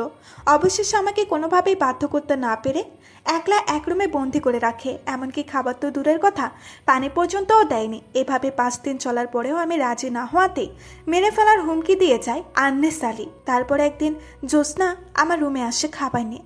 আমার সাথে খুব মিষ্টি ব্যবহার করে, এমনকি হাতে তুলে খাবার খাইয়ে দিয়ে বলল, আন্নেস আলী তার এই ব্যবসার জন্য আর 2টি মেয়ে নিয়ে আসার জন্য শহরে গেছে। সেজন্য আমি তোকে লুকিয়ে খাবার দিচ্ছি। তবে কালই ফিরে আসলে হয়তো আমি আর তোকে খাবার দিতে পারবো না। আর তোর জন্য আমার খুব মায়া হচ্ছে রে। তুই কেন আমার সিদ্ধান্ত নিলি? আমরা তো বেশ ভালোই ছিলাম। জ্যোৎস্নার এমন মিষ্টি ব্যবহার ও কথা শুনে আমি সরল বিশ্বাসে ওকে সব বলে দিলাম। হ্যাঁ, ভালো ছিলাম, তবে এখন আর ভালো নেই। কেন, কি হয়েছে? আমি একটা ছেলেকে ভালোবাসি রে। ও আমাকে অনেক অনেক ভালোবাসে। আমরা দুজনেই বিয়ে করতে চাই। রিতা, তোর মাথা ঠিক আছে? এসব কি বলছিস তুই? আমাদের বিয়ে করবে কে? আমরা হলাম এই সমাজের সবচেয়ে নিকৃষ্ট জাতি। না রে, তোর কথা ঠিক না। এই সমাজে এখনো 2-1জন ভালো মানুষ আছে, আর তার মধ্যে একজন আমার নিলয়। নিলয়? কোন নিলয়? আরে ওই যে লম্বা ফর্সা করে যে ছেলেটা, আরে তোর সাথে সবসময় গল্প করতো, আড্ডা দিত, সেই ছেলেটি। ও আচ্ছা। ব্যাস, এটাই আমার কাল হয়ে দাঁড়ালো। জ্যোৎস্নাকে আমি সরল বিশ্বাসে সবটা বলে দিলাম, কিন্তু ওই যে আন্নেসালের গুপ্তচর ছিল সেটা আমি ঘুণক্ষরেও বুঝতে পারিনি। তবে এটা বুঝতে 1 মিনিটও বেশি সময় লাগলো না। একটু পরে আন্নেসালের হাজির। আমাকে মেরে সারা শরীর রক্তাক্ত করে দিল। তবে আমিও কসম খেয়েছিলাম আর কখনো এই কাজ করব না। দিন দিন ওর অত্যাচার বেড়ে গেল। শেষে আমাকে জোর করে হাত পা বেঁধে খদ্দের দিয়ে এই কাজ করা হতো। এটা ছিল আরও বেশি যন্ত্রণা ও কষ্টের। সেজন্য আমি নিজেই আন্নেস আলীকে মেরে ফেলার ফন্দি করি। পরের দিন রাত্রে যখন ওই আমাকে হাত পা বাঁধতে আসলো, তখন রুমের ভেতরে থাকা লাঠি দিয়ে ওর মাথার মধ্যে বাড়ি দিই। তবে সারাদিনের না খাওয়া, শরীরের শক্তি না থাকাতে তেমন জোর লাগলো না। তারপরে উল্টে ওই আমাকে বেদম পিটানো, একদম মেরেই ফেললো। তারপর রিতা একটা দীর্ঘশ্বাস ছাড়লো এদিকে আমি ভয়ে জড়সড় হয়ে গেলাম। মনে মনে ভাবছি, রীতা তার মরে গেছে, আমি এতক্ষণ ওর প্রেতাত্মার সাথে কথা বলছি, আর এটা কিভাবে সম্ভব? তখনই ওর দিকে ভালো করে তাকিয়ে লক্ষ্য করলাম রীতা এই 10 বছরে একটু বদলায়নি, ঠিক যেন অন্যেসালি রাস্তানে সেই রীতা। তার মানে প্রেতাত্মারা কখনো বুড়ো হয় না। আমার মুখের দিকে তাকিয়ে হয়তো এই করুণ অবস্থা দেখে ওর মায়া হলো, তাই তো ও আমাকে আবার জড়িয়ে ধরে আদর করতে শুরু করলো। আর আমি ভয়ে দুকদম পিছিয়ে আসার চেষ্টা করলাম, তবে রীতার শয়তানি শক্তির কাছে পেরে উঠলাম না। ঠিক তখনই রীতা আচমকা আমাকে ধাক্কা দিয়ে আমার পিছন থেকে 10 ফুট দূরে দরজার উপর আছড়ে ছুঁড়ে মারল। আমি ব্যথায় কুকিয়ে উঠলাম, চোখ মুখে সর্ষে ফুল দেখছি। এত জোরে ধাক্কা খেলাম ফুসফুস থেকে পুরো বাতাস বের হয়ে গেল। তবে আমি এটা বুঝতে পারলাম না হঠাৎ কেন এমন ঠিক করলো সে যাই হোক, ফুসফুসে বাতাস ভর্তি করার পূর্বেই রীতা আমার কাছে চলে এলো। তারপর আমার শাড়ির করার ধরে টেনে তুলে দাঁড় করালো। এবার ওর শয়তানেরও বের হয়ে আসলো। হাত পায়ের নখগুলো বড় হয়ে গেল। দাঁত মুখ খিচিয়ে হিস হিসিয়ে বলল, কি খুব কষ্ট হচ্ছে? এর থেকেও আরো 1000 গুণ কষ্ট দিয়েছিস তুই আমাকে। তোর জন্যই আমি আন্নে সালের হাতে মার খেতে খেতে পঙ্গু হয়ে গিয়েছিলাম। তারপর একদিন তো। বাকি কথা শেষ করার পূর্বে আবার আমাকে সোজা উপর দিকে ছুঁড়ে মারল। আমি হলরুমের ছাদে বাড়ি খেয়ে সোজা ফ্লোরে ধপাস করে পড়লাম। মনে হচ্ছিল শরীরে হাড়গোড় সব ভেঙে চুরমার হয়ে গেছে, হয়তো অল্প কিছুক্ষণের মধ্যে মারাও যাব। তবে আমি জ্ঞান হারানোর পূর্বেই ও আমাকে আবার টেনে তুলল। ওর ক্ষিপ্ততা বলে দিচ্ছিল আমাকে মারতে চায়, তবে মুখের দিকে তাকিয়ে নিষ্ক্রিয় হয়ে গেল। কেননা তারপরে মিষ্টি আদরে সুরে বলল, না, আমি পারবো না, তোকে কখনো মারতে পারবো না। তোর মুখের দিকে তাকালে আমি চাঁদ সূর্য আসমান জমিন সব ভুলে যাই। তাই তো তোকে সেদিন নদীর বুকে একা পেয়ে মেরে ফেলতে ইচ্ছে করছিল, কিন্তু পারিনি। আমি গর্জে উঠে, মিথ্যে বলছো কেন? তুমি তো চেয়েছিলে আমাকে মারতে, তখন আমার ভাইয়ারা চলে আসে বিধে আমাকে ছেড়ে দিয়েছিলে। হ্যাঁ, তোকে মারার জন্যই নদীর তীরে গিয়েছিলাম, আর এর আগেও যেভাবে অন্যান্যদের মেরেছিলাম। তবে তোকে দেখার পরে আমি সবকিছু ভুলে যাই রে। নতুন করে আবার তোর প্রেমে পড়ি। তোর সাথে কথা বলতে মনটা ছটফট করছিল, তাই তো কথা বলার জন্য অন্য রূপ ও নৌকা নিয়ে হাজির হই তোর কাছে। তবে রক্তের পিপাসাতে আমি ছটফট করছিলাম, তাই বারবার তোর রক্ত খাওয়ার জন্য পাগল হয়ে যাচ্ছিলাম। যদি তোকে ভালোই না বাসতাম তাহলে সেই দিনে তোকে মেরে ফেলতাম। হ্যাঁ, তোর ভাইয়েরা চলে আসাতেই আমি চলে গিয়েছিলাম, তবে তোকে মারতে চাইনি। রক্ত? কিসের রক্ত? তুমি কি তাহলে মানুষের রক্ত খাও? হ্যাঁ, প্রতি সপ্তাহে একদিন মানুষের রক্ত না খেলেই আমার শরীর ও শক্তি শেষ হয়ে যাবে। তাই তো সপ্তাহে 2 দিন মানুষের রক্ত চাই। ও আচ্ছা, তারপর বাঁশবাগানের ভিতর তুমিই ছিলে সেদিন। আর মনে মনে অন্য একটা প্ল্যানিং করে রাখলাম। হ্যাঁ, তোকে প্রতিটা সেকেন্ডে আমি চোখে চোখে রেখেছি। তুই কোথায় যাস, কার সাথে মিশিস, সবটা। আমার ভুলের জন্য সেদিন তোকে হারিয়েছিলাম, সেই জন্য আর কোনো ভুল করতে চাই না এবং তোকে হারাতেও চাই না। এবার বলো, তুমি মরে গিয়ে কিভাবে আবার ফিরে আসলে? আর মানুষের রক্তের সাথে তোমার শক্তি কি সম্পর্ক? প্রশ্নটা করে বুঝতে পারলাম ভুল করে ফেলেছি। এবার সরাসরি জিজ্ঞেস করাটা ঠিক হয়নি। হয়তো ওর অতীত আবার মনে পড়ে গেছে, এই জন্য ওর চোখ মুখ খিচে আমার দিকে তাকালো। আমি ভয়ে ঢোক গেলাম। আমার ভয়ের তো মুখ দেখে ও সম্ভবত মজাই পেয়েছিল, সেজন্য আবার অট্টহাসি দিয়ে বলল, হ্যাঁ, এখন থেকে সব সময় তুই আমার সাথেই থাকবি, আর আমাকে দেখেই খুব ভয় পাবি এবং অনেক অনেক ভালোবাসবি, কিন্তু কোনো প্রশ্ন করবি না, একদম না। আমি নিরুত্তর। খেপে গিয়ে চেঁচিয়ে বলল, কিরে, উত্তর দিচ্ছিস না কেন? ও, তাহলে তুই আমাকে ভুলে এই মেয়েটিকে ভালোবাসা শুরু করেছিস? আমি তাহলে ঠিকই অনুমান করেছিলাম, তাহলে তোকে মারতেই হবে। এবার বুকের মধ্যে ছ্যাদ করে উঠল। তাহলে আমার ভাবনাই ঠিক, ওর আরিফাকে বন্দি করে নিয়ে এসেছে। আমার জন্য নিষ্পাপ মেয়েটিকে মরতে দিতে পারি না। তাই তো আমি বললাম, দেখো রীতা, আমার সাথে আরিফের কোনো সম্পর্ক নেই। তুমি এটা ভুল বুঝতেছো, ওকে ছেড়ে দাও। তাহলে বল, তুই আমাকে বিয়ে করবি? ওর কথা শুনে আমার বমি হওয়ার উপক্রম হয়ে গেল। এতটাই ধাক্কা খেয়েছিলাম, শেষ পর্যন্ত প্রেতাত্মার সাথে বিয়ে, এটা কি কখনো সম্ভব? আমি ভেবে অবাক হচ্ছি কি উত্তর দিব। আমার চুপ করে থাকা দেখে ও পুনরায় বলল, আমি জানতাম তুই ওই মেয়েটিকেই ভালোবাসিস। আমি তো এতদিন ভেবেছিলাম তুই আমার সাথে অভিমান করে চলে গিয়েছিস, কিন্তু ঠিক একদিন আমার কাছে ফিরে আসবি। শেষ পর্যন্ত তুই ফিরে এসেছিস, তবে আমার জন্য নয়, এই মেয়েটির জন্য। এটুকু বলেই ও কান্না করে দিল। আমি অবাক হয়ে ওকে দেখছি আর ওর ভালোবাসাকে। একটা মানুষ কতটা ভালোবাসলে সে প্রেতাত্মা হয়ে ভালোবাসার কাঙ্গাল হয়ে তার পিছু পিছু ঘুরে বেড়ায়, শুধু ভালোবাসা পাওয়ার আকাঙ্ক্ষাতে। তবে এখানে আমার কিছু করার আছে? সেদিন সেই ছেলে খেলাটা আজ এতটা সিরিয়াসলি ফেস করতে হবে কখনোই ভাবিনি। অবশ্যই এখন ওর কাছ থেকে আরিফাকে বাঁচাতে হবে এবং আমাকে বেঁচে ফিরতে হবে। সেজন্যই বললাম, দেখো, তোমার সাথে আমার বিয়ে সেটা কিভাবে সম্ভব? আমি তো মানুষ আর তুমি প্রেতাত্মা। কোনো সমস্যা নাই, তুই আমার কাছেই থাকবি। সপ্তাহে একদিন তোর আমার মিলন হবে, মানে তোর রক্ত আমি খাবো, তবে তোকে মারবো না। এভাবেই একদিন তুই ধীরে ধীরে মারা যাবি, তারপর তোর আত্মার সাথে আমার মিলন হবে। তবে ততদিন তুই আমার সাথেই থাকবি, তোকে কোথাও যেতে দেব না। আর হ্যাঁ, তোকে খুব আদরে রাখবো, খুব যত্নে রাখবো। এটুকু বলে হাতের তুড়ি বাজে ইশারা দিল। এবার আমাকে অবাক করে দিয়ে হাওয়ায় ভর করে জ্যোৎস্না এসে হাজির হলো। আমাকে অবাক হওয়া মুখটি দেখে রীতা বলল, জ্যোৎস্না আমার সাথে বেইমানি করেছিল, তাই ওকে মেরে ওর আত্মা আমি বন্দি করে নিয়েছি, আমার দাসী বানিয়ে রেখেছি। আজ থেকে ও আমার দাসী, এখন যা ইচ্ছে ওকে দিয়ে করিয়ে নেব। গোসল, কাপড় ধোয়াই, খাবার খাওয়ানো থেকে শুরু করে যাবতীয় কাজ। তারপর জ্যোৎস্নার দিকে তাকিয়ে হুকুম দিল, শোন জ্যোৎস্না, আজ থেকে তোদের সাহেব এখানে থাকবে আমার সাথে। এবার তোর সাহেবের জন্য থাকা খাওয়ার আয়োজন কর। জি হুকুম মালিকিনী। বলে হাওয়ার সাথে মিশে গেল জ্যোৎস্না। আমি অবাক হয়ে চেয়ে রইলাম। আরো অনেক কিছু জানতে ইচ্ছে করছিল, কিন্তু সেই মুহূর্তে আরিফাকে নিয়ে কেটে পড়ার তাগাদা অনুভব করলাম। সেজন্য রীতাকে বললাম, রীতা, তাহলে তোমার সাথে এটা নিয়ে পরে কথা বলছি। আপাতত আরিফাকে ছেড়ে দাও, ওকে বাসায় পৌঁছে দিয়ে আসছি। হ্যাঁ, ওকে এখনই ছেড়ে দেব, কিন্তু তার আগে তুমি আমাকে বিয়ে করবে। আজ রাতে তোমার আমার বিয়ে হবে, সারা জীবনের জন্য এই মহলে আমার সাথে থাকবে। ওর কথা শুনে মাথা আমার নষ্ট হয়ে গেল। এটা আবার কোন বিপাকে পড়লাম? এতদিন গল্প শুনেছি মানুষ আর পরীর বিয়ে হয়, আজ বাস্তবে দেখছি মানুষ ও প্রেতাত্মার বিয়ে হয়। হায় আল্লাহ, এখন এখান থেকে বাঁচার উপায় কি? ঠিক তখনই মাথার মধ্যে একটা ভিলেজ পলিটিক্স ব্রেন খেলে গেল। ইয়েস, আমাকে একটা গেম খেলতে হবে ওর সাথে, নয়তো কোনোভাবে বাঁচতে পারবো না। এমনকি আরিফাও। আরিফার কথা মনে হতে আমার গেমটা আরো ভালোভাবে শুরু করার উপাদান পেয়ে গেলাম। রীতা, রীতা, রীতা, ওহে আমার প্রিয় স্বর্ণলতা। আমার এমন ডাক শুনে রীতার অন্তরাল ঘায়েল করলো, কেননা ওকে এমন করে 10 বছর আগে ডাকতাম। হয়তো ও এতে মনে করলো আমি এখনো ওকে বলিনি, সেজন্য ব্যাকুল হয়ে 10 বছর আগের সেই ছড়া কাটলো। হ্যাঁ, বলো বলো আমার নীল, তোমার জন্য পাগল এই রীতা, পাগল তারই দিন। ব্যাস, খেলা শুরু হয়ে গেল। এবার ওকে আমি যা বলবো সেটা শুনতে বাধ্য। তাই তো চালাকির আশ্রয় নিয়ে আবার বললাম, রীতা, আমাকে 7 দিনের সময় দাও। এরই মধ্যে আমি সবাইকে বুঝিয়ে প্রস্তুতি নিয়ে তোমার কাছে চলে আসবো। এভাবে তো আর হুট করে সবকিছু হয় না। ঠিক আছে, যাও। তবে তোমাকে 3 দিনের সময় দিলাম, কিন্তু আরিফা মেয়েটিকে ছাড়ছি না। সে কি কথা? ওকে ছেড়ে না দিলে আমি বাড়ির মানুষকে কিভাবে বোঝাবো? তুমি বলবে, তুমি যদি আমার কাছে চিরদিনের জন্য না আসো, তাহলে আরিফাকে মেরে ফেলবো। ব্যাস, দেখবে এতেই সবাই রাজি হয়ে যাবে। ভূত পেতনি প্রেতাত্মাদের বুদ্ধি দেখে আমি নিজেই বিষম খেয়ে গেলাম। আমার হিসকির শব্দে পুরো হল গম গম করে উঠল।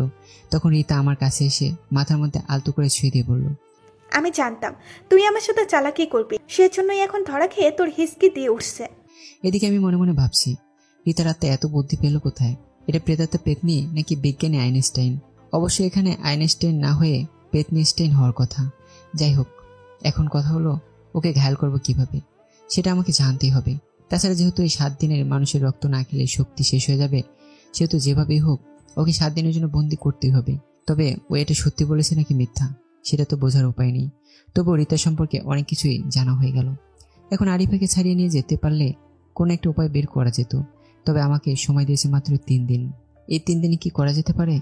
এই জন্য আবার একটু চালাকির আশ্রয় নিলাম। তুমি যদি আরিফাকে ছেড়ে না দাও, তাহলে আমাকে 7 দিনের সময় দিতে হবে। আর যদি ছেড়ে দাও, তাহলে 3 দিনের মধ্যে আমি চলে আসবো তোমার কাছে। আমার প্রস্তাব শুনে রীতা কিছুক্ষণ চুপ থেকে ভাবলো।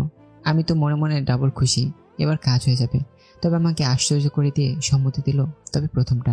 ঠিক আছে, যাও, তোমাকে 7 দিনের সময় দিলাম। তুমি যদি এর মধ্যে ফিরে না আসো, তাহলে আমি আরফিকে হত্যা করে ওর আত্মাকে বন্দি করে শাস্তি দিতে থাকবো সারা জীবন। আমি পরশু রাতের এসব কথা ভাবতে ভাবতে রীতার রাজমহলের সামনে এসে পৌঁছে গেলাম। তবে একটা হিসাব আমি মেলাতে পারছি না। রীতা আমাকে কথা দিয়েছিল আরিফাকে হত্যা করবে না, তাহলে ওইটা কেন করলো? যাই হোক, এটার জন্য রীতাকে আজ পস্তাতে হবে। আমি ওকে বন্দি করার জন্য প্রস্তুতি নিয়ে এসেছি। অবশ্য রাজমহলের কাছে পৌঁছানোর 5 মিনিট আগে লাইট অফ করে দিয়েছিলাম। এই জন্য অন্ধকার হাতুড়ে চুপচাপ রীতার মহলের সামনে এসে পৌঁছেছিলাম। এবার পরশু রাতে সেই রশিটা খুঁজে বেড়াচ্ছি, কিন্তু আশ্চর্যের ব্যাপার, কোথাও পাচ্ছি না। ঠিক তখনই আমার পিছন থেকে অন্ধকার ফুঁড়ে কিছু একটা আমার উপরে পড়লো। আমি সতর্ক হওয়ার পূর্বেই সে আমার মাথায় কাপড় পেঁচিয়ে দিল। উল্টো করে তাকেও দৌড়তে যাব, অমনি উপর হয়ে নিচে পড়ে গেলাম, কেননা ততক্ষণে আমার পায়ে ল্যাং মেরে ফেলে দিয়েছে।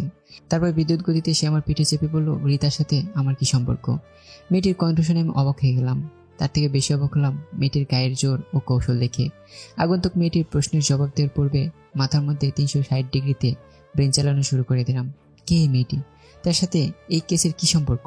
তবে এটা নিশ্চিত মেয়েটি আর যাই হোক ভূত বা প্রেতাত্মা নয়, কেননা মেয়েটির আক্রমণ ও পরাস্ত করার কৌশল বলে দিচ্ছে সে ট্রেনিংপ্রাপ্ত কোনো গুপ্তচর বা অন্য কিছু।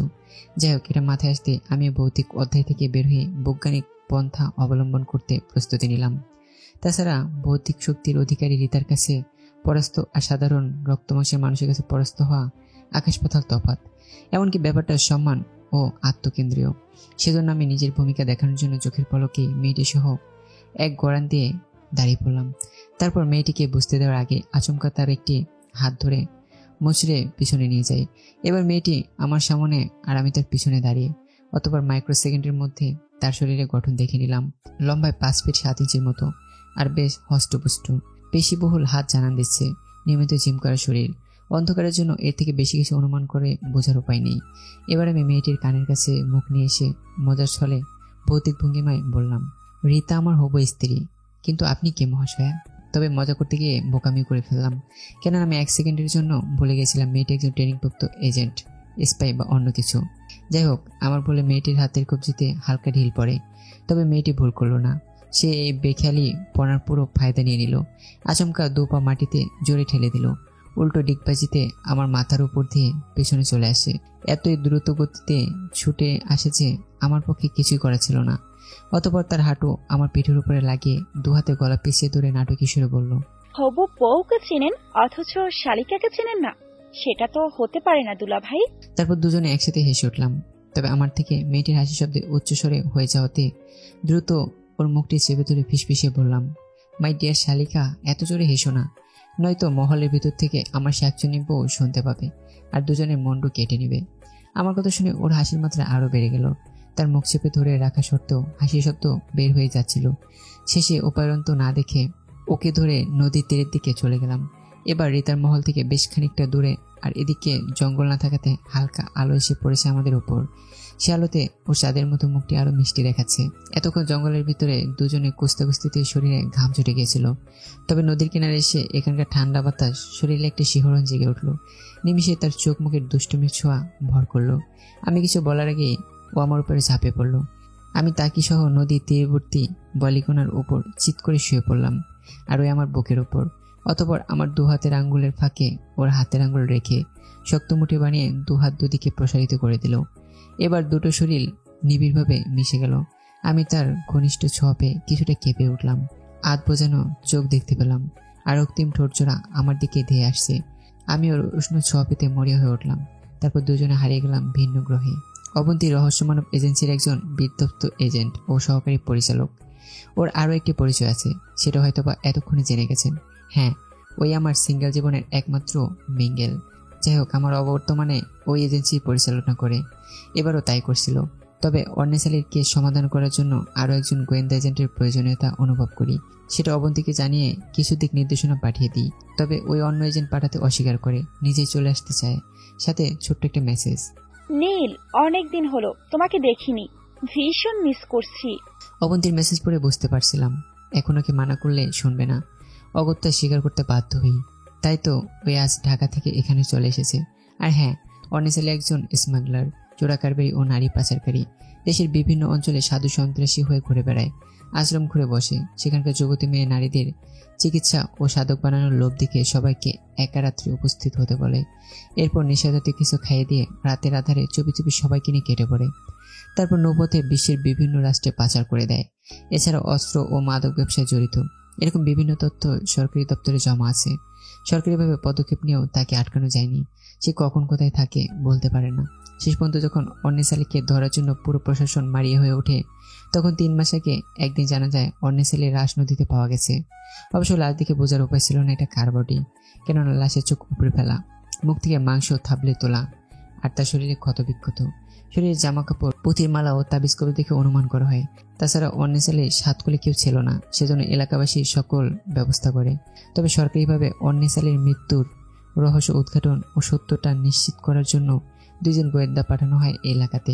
তবে আশ্চর্যের ব্যাপার ছিল, 3 দিন পর তারাও লাশ হয়ে নদীতে ভাসতেছিল। আরো ভয়ঙ্কর ব্যাপার ছিল, তাদের দুজনের লাশ অন্নেসালির মতোই হুবহু বিধ্বংস ছিল।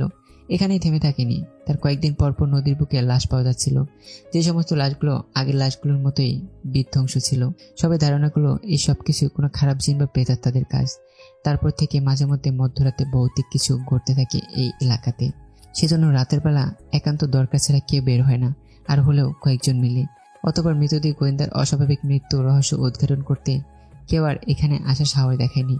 দুর্ঘটনাজনিত মৃত্যুর কারণ দেখে সরকারিভাবে এই কেস ক্লোজ করার সিদ্ধান্ত নেয়। তখন এই কেসটা আনঅফিসিয়ালভাবে রহস্য মানব এজেন্সিতে এসে পৌঁছায়। ব্যাস, আমি পুরোদমে কেসের উপর স্টাডি শুরু করে দিই।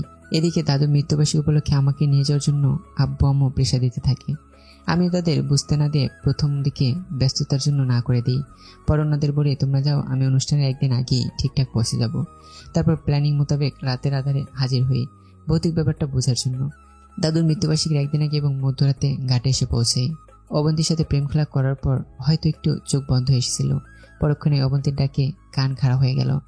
ওই এখনো আমাকে সাপের মতো পেঁচিয়ে ধরে বুকে মাথা রেখে শুয়ে আছে। নিলয়, এই নিলয়, শুনতে পাচ্ছ?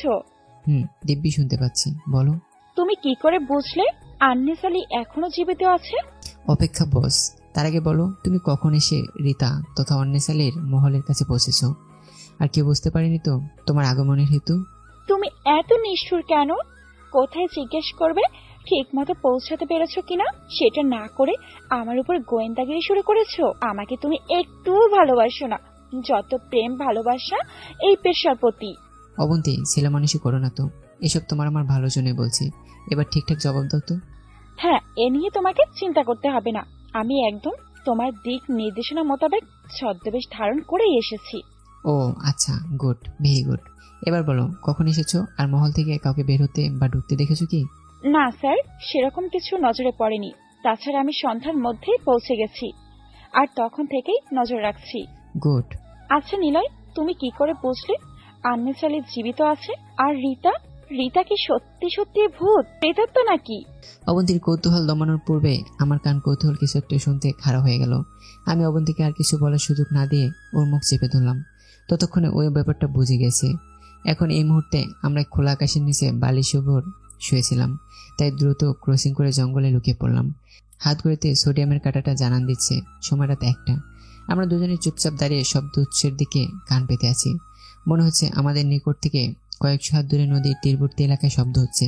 আরো কিছুক্ষণ চুপচাপ দাঁড়িয়ে থেকে বুঝতে পারলাম এটা কোনো নৌযানের শব্দ। যাই হোক, এবার শব্দ উৎসের দিকে শর্তপর্ণে হাঁটতে আরম্ভ করলাম। দুজনে পাশাপাশি হাঁটছি, তবে দুজনের দৃষ্টি সামনের দিকে বিপরীত মুখে। যখনই অস্বাভাবিক কিছু দেখব বা শুনতে পাবো, ঠিক তখনই দৃষ্টি অন্তর্মুখী হবে আর একে অপরের সতর্ক করে দেবে। এটাই অপারেশন চলাকালীন সময়ে পথ চলার ধারাবাহিকতা। যাই হোক, 10 মিনিট হাঁটার পর নৌযানের শব্দ বন্ধ হয়ে গেল। সেজন্য আর কতদূর সামনে গেলে কাঙ্ক্ষিত ব্যস্ত দেখতে পারবো সেটা বুঝতে পারছিলাম না। তাছাড়া অন্ধকার ছিল বিধায় নদীর বুক দেখে দেখে অগ্রসর হওয়ার সুবিধা থেকেও বঞ্চিত ছিলাম।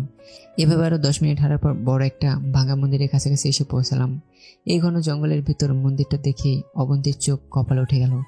আমাকে চিমটি কেটে জানতে চায়, ঘটনা কি বস?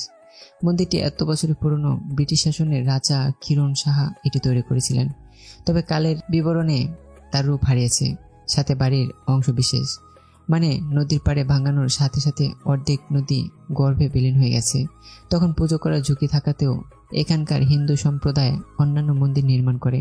তারপর 1990 সালে এই ঐতিহ্যবাহী মন্দির ভাঙন ঠেকাতে সরকারিভাবে নদীর বাঁধ বেঁধে দেওয়া হয়েছিল। তারপর যদি এখানে আর নিয়মিত পুজো বা ধর্মীয় উৎসব হয়নি, কেননা মাঝে অনেক বছরের বিরতি থাকায় চারপাশটা জঙ্গলে ভরে যায়। মন্দিরের গায়েও শ্যাওলা জমে আর ভেতরে ধুলোবালি ও বাদুর বাসা ব্যবহারে অযোগ্য করে দেয়। প্রতিমাগুলো অধিকাংশ নষ্ট হয়ে যায়।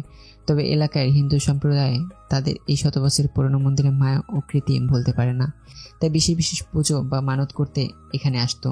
অতঃপর 2010 সালে রীতার মৃত্যুর পর আবার মন্দিরটিতে লোকজনের আসা যাওয়া বন্ধ হয়ে যায়, কেননা রীতার লাশ এই মন্দিরে ঝুলন্ত অবস্থায় পাওয়া গিয়েছিল। এটা আমিও এতদিন জানতাম না, এবার বাড়িতে আসার পরে জানতে পারলাম। আমার কথা শেষ হতেই অবন্তী অবাক স্বরে বলল, ও মাই গড, তাহলে রীতা সত্যি সত্যি মারা গেছে আর ওর প্রেতাত্মা? অবন্তীর কথা শেষ হওয়ার পূর্বে আমি মুখ চেপে ধরলাম, কেননা নৌযানটি পুনরায় চালু হয়েছে। এবার স্পষ্ট বুঝতে পারছি মন্দিরের সামনের দিকে নৌযানটা আছে। তবে মন্দির ও জঙ্গলের জন্য তার চেহারাটা বা কে আছে নৌজানি সেটা দেখতে পাচ্ছি না। তাড়াহুড়ো করে সামনে অগ্রসর হতে গেলে অবন্তী থামিয়ে দিয়ে বলল, সম্ভবত ওটা চলে যাচ্ছে। হ্যাঁ তাই তো মনে হচ্ছে। তাহলে কি করা যায় এখন? চলো মন্দিরের সামনে চলে যাই। না, সেটা ঠিক হবে না। কেননা যদি অন্যেসালি বা তার লোকজন হয়ে থাকে তাহলে আমাদের অস্তিত্ব টের পেয়ে যাবে। ধীরে সুস্থ ঠান্ডা মাথায় অন্যেসালিকে পাকড়াও করতে হবে। হ্যাঁ, সেটা ঠিকই বলেছ। কেননা ওর মতো শিয়ানা ক্রিমিনাল আটক করা এত সহজ নয়। তাহলে কি করার প্ল্যানিং করলে? অবন্তীর কথা শেষ হবার আগে আমি গাছের মগডালে উঠে গেলাম। তবে যে আশায় উপরে উঠলাম সেটা পুরোপুরি সফল হলো না। কেননা অন্ধকারের মধ্যে শুধু নৌজানের হেডলাইটের আলোটাই চোখে পড়ছে। আর এইটুকুতেই ধারণা করে নেওয়া যায় এটা একটা ছোট্টখাটো লঞ্চ। তবে প্রশ্ন হচ্ছে, এটাই মধ্যরাতে এখানে কেন? কি উদ্দেশ্য এসেছিল? যাই হোক, এখন গাছের মগডালে উঠে এটা ভাবার সময় নেই, তাই নিচে নেমে এলাম। এত দ্রুত উপরে উঠে আবার নেমে এসেছি দেখে তাতে অবন্তী ভূত দেখার মতো ভয় পেয়ে যায়। অতঃপর আমাকে জড়িয়ে ধরে নাকে নাক ঘষে বলল, তুমি আর মানুষ হলে না। আমি মজার স্বরে বললাম, আর কখনো মানুষ হতেও চাই না। অবশ্য তুমি অলরেডি জেনে গেছো রীতা আমার প্রেমে ফেদা হয়ে আছে, সেজন্য আমি মানুষ হলে কিভাবে ওকে বিয়ে করব। অবন্তী হয়তো পরের স্টেপে ঠোঁটে ঠোঁট রাখতে চেয়েছিল, কেননা ভয় পেলে এমনি গলা শুকিয়ে যায়, সেজন্য একটু ভিজিয়ে নেওয়াটা অস্বাভাবিক কিছু নয়। তবে আমার অস্বাভাবিক কথা শুনে অবন্তী অসামাজিক কার্যকলাপ করে বসে, আমার বংশের প্রদীপ নিভিয়ে দেওয়ার চেষ্টা চালিয়ে দেয়। তবে আমি জাস্ট টাইমে হাত বাড়িয়ে ওর ভাঁজ করা হাঁটুর গুঁতো সামলে বংশের চেরাগ বাতি রক্ষা করি। তারপর আমার ডাকিনীর মোড অন করার জন্য নিজে একটু রোমান্টিক মুহূর্ত তৈরি করলাম। অবন্তীকে পুনরায় বাহুবন্ধনে জড়িয়ে নিলাম, সাথে নিজেও ভিজলাম আর পাগলিটাকেও ভিজে দিলাম। পরের দিন সকাল 11টা। ঘুম ভাঙতে অবন্তীকে খুব মিস করলাম। গত রাতে 4টা পর্যন্ত দুজন একসাথে ছিলাম। তারপর সকালে আলো ছাড়ানোর আগে ওর কাছ থেকে বিদায় নিয়ে বাড়িতে চলে আসি। তারপর লম্বা একটা ঘুম। এই মুহূর্তে ঘুমিয়ে নিজেকে ফ্রেশ করলেও মনটা অবন্তীর জন্য ছটফট করছে, কেননা অবন্তীকে মন্দির পাহারায় রেখে এসেছিলাম। আমার তো সেটা করার উপায় নেই, কারণ বাড়িতে কাউকে বুঝতে দেওয়া যাবে না আমার উদ্দেশ্যের কথা। জানি না এই মুহূর্তে অবন্তী কি করছে, ফোনটাও করতে পারছি না, কেননা যদি ট্র্যাকিংয়ে পড়ে যায় তখন সেটা হবে আরও বেশি বিপদ। যাই হোক, ফ্রেশ হয়ে নাস্তা করে কেস স্টাডি শুরু করলাম। বাড়িতে শখেচ্ছায় কিছুটা হলেও কেটেছে, তবে এখন সবার মন ভারাক্রান্ত। হয়তো একদিন এটাও কেটে যাবে, কারণ প্রকৃতি আমাদের এভাবে বেঁচে থাকতে শিখেছে। আব্বু আম্মুর গতকালকে ঢাকা যাওয়ার প্ল্যানিং ছিল, তবে আরিফের মৃত্যুতে আপাতত এটা স্থগিত। তবে এতে আমার কেসটা নিয়ে ভাবার সময় আরও বেড়ে গেছে, নয়তো ওনার সাথে ধাক্কা না ফেললে কৈফিয়ত দিতে হতো। যদি আমি এই ব্যাপারটা রেডি করে রেখেছিলাম, মানে আরিফাকে ইঙ্গিতে বুঝিয়ে দিতাম। আবারও সে আরিফার জন্য রয়ে যাচ্ছি, শুধু ওই নেই। যাই হোক, অনেসালি কেসের মধ্যে ফোকাস করতে গত রাতের কথা মনে পড়ে গেল। আমারও অবন্তী রোমাঞ্চের রেশ কাটতেই মন্দিরের ভিতরে প্রবেশ করি। আনুমানিক 10 বছর যাবৎ ওখানে কেউ পা রাখেনি, তবে ওখানে পৌঁছে ধারণাটা ভেঙে গেল, কারণ মন্দিরের ভেতরটা মোটামুটি পরিষ্কার। তবে রাতের অন্ধকারে পায়ের ছাপগুলো বোঝা যাচ্ছিল না, হয়তো মুছে দিয়েও থাকতে পারে। তবে মন্দিরের ভেতরটা দেখে যা মনে হলো, এই মন্দির প্রতিনিয়ত ব্যবহার হচ্ছে। 2, সেই সমস্ত লোকের পায়ের ছাপ মুছে ফেলার জন্য নিয়মিত পরিষ্কার করা হয়। 3, ভৌতিক কিছু থাকলেও থাকতে পারে। সে যাই হোক, মন্দিরের ভিতরে অনেক খোঁজাখুঁজি করেও কোনো ক্লু পেলাম না। শুনেছি একসময় এই মন্দিরটা অনেক বড় ছিল, তবে এখন অর্ধেক বিলীন হয়ে যাওয়ার পরও আমার কাছে বেশ বড়সড়ই মনে হলো। প্রধান ফটক থেকে শুরু করে শেষ মাথা পর্যন্ত হাঁটতে পাক্কা 2 মিনিট সময় লাগে। ভিতরে বিভিন্ন ভাগে ভাগ করা ছিল পুজো মণ্ডপ, তবে প্রধান মণ্ডপ নদী গর্ভে চলে গেছে। অন্যান্য ছোট ছোট মণ্ডপগুলো এখনো আছে। মন্দিরের লাগোয়া পাকা শানবান্টা ঘাট, অবশ্য ঘাটটা পরিষ্কার ছিল, হয়তো জোয়ার ভাটার পানির স্রোতে পরিষ্কার ছিল, নয়তো নিয়মিত ব্যবহারের জন্য। তবে রাতের অন্ধকারে ভালোভাবে সব লক্ষ্য করা যাচ্ছিল না, সেজন্যই অবন্তীকে নির্দেশ দেয়া দিনের আলোতে পরখ করা আর এখানটাতে নজর রাখা। পুনরায় অবন্তীর কথা মনে হতেই মনটা খারাপ হয়ে গেল। অবশ্য ওর সাথে যে পরিমাণ শুকনো খাবার ও পানি আছে তাতে আজকের দিন দিব্যি চলে যাবে, তবে রাতেরও কালের দিনের জন্য খাবার পানিও নিয়ে যেতে হবে। মন্দির সম্পর্কে আরও তথ্য সংগ্রহ করার জন্য এলাকার মুরব্বীদের সাথে গল্প করে বাকিটা জেনে নিলাম। তবে এদের মধ্যে কমন ব্যাপার ছিল, রীতার মৃত্যুর পরে কেউ মন্দিরের দিকে পা বাড়ায়নি। এর পিছনে বিশেষ কারণ রীতার মৃত্যুর নয়, বরং তার প্রেতাত্মার উৎপীড়ন। মন্দিরের ভিতরে আসতে রীতার কান্না নয়তো হাসির শব্দ ভেসে আসতো। কেউ কেউ সাহস করে দেখতে এসেছিল, কিন্তু তারা আর বাড়ি ফিরে যায়নি। এসব কথা এক মুখ দু মুখ করে পুরো এলাকাতেই ছড়িয়ে যায়, আর মন্দিরে আসাটাও বন্ধ করে দেয়। রাত 10টা। অবন্তীর জন্য শুকনো খাবার ও পানি নিয়ে মন্দিরের দিকে হাঁটা শুরু করলাম। পথিমধ্যে অস্বাভাবিক কিছুই মনে হলো না, কেউ আমাকে ফলো করছে বা অন্য কিছু না। তাহলে রীতা কি আমার কথা ভুলে গেছে, নাকি সামথিং ইজ রং? তবে এসব ছাড়িয়ে মন্দিরের ইতিহাস মনের মধ্যে ভেসে উঠল। তবে অবন্তীর চিন্তাও একটা হার্টবিট মিস হলো।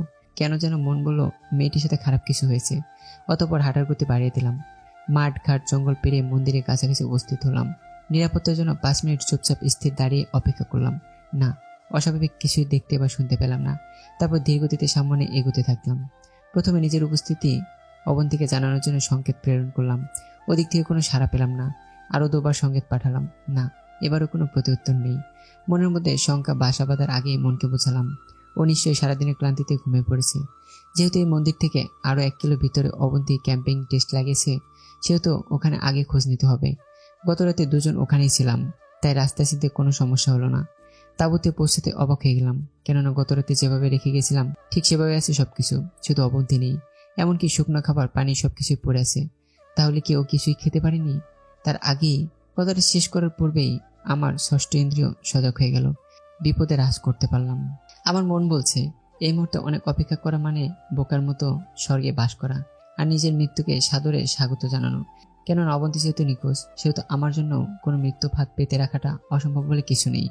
শত্রুকে কখনো দুর্বল ভাবে ঠিক না, তাহলে নিজের বিপত্তি অনিবার্য।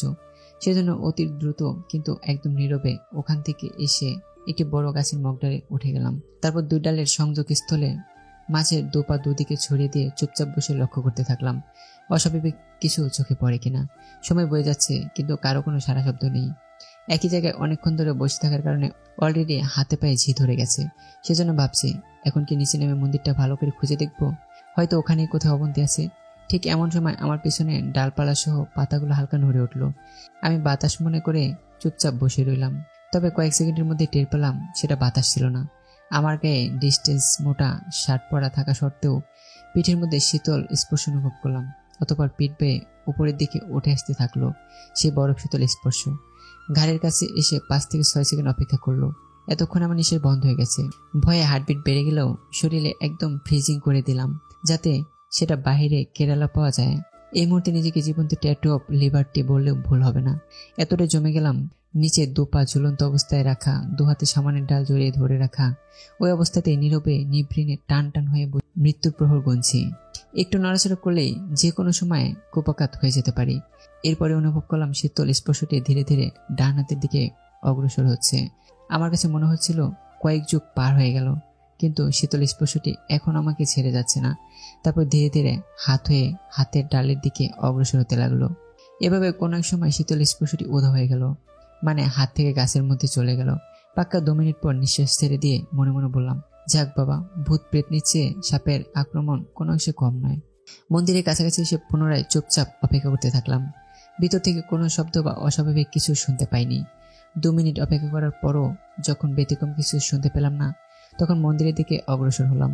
মন্দিরের ভিতর ঢোকার পূর্বে চারদিকে একবার চক্কর দিলাম, না, এবারও অস্বাভাবিক কিছু দেখতে বা শুনতে পেলাম না।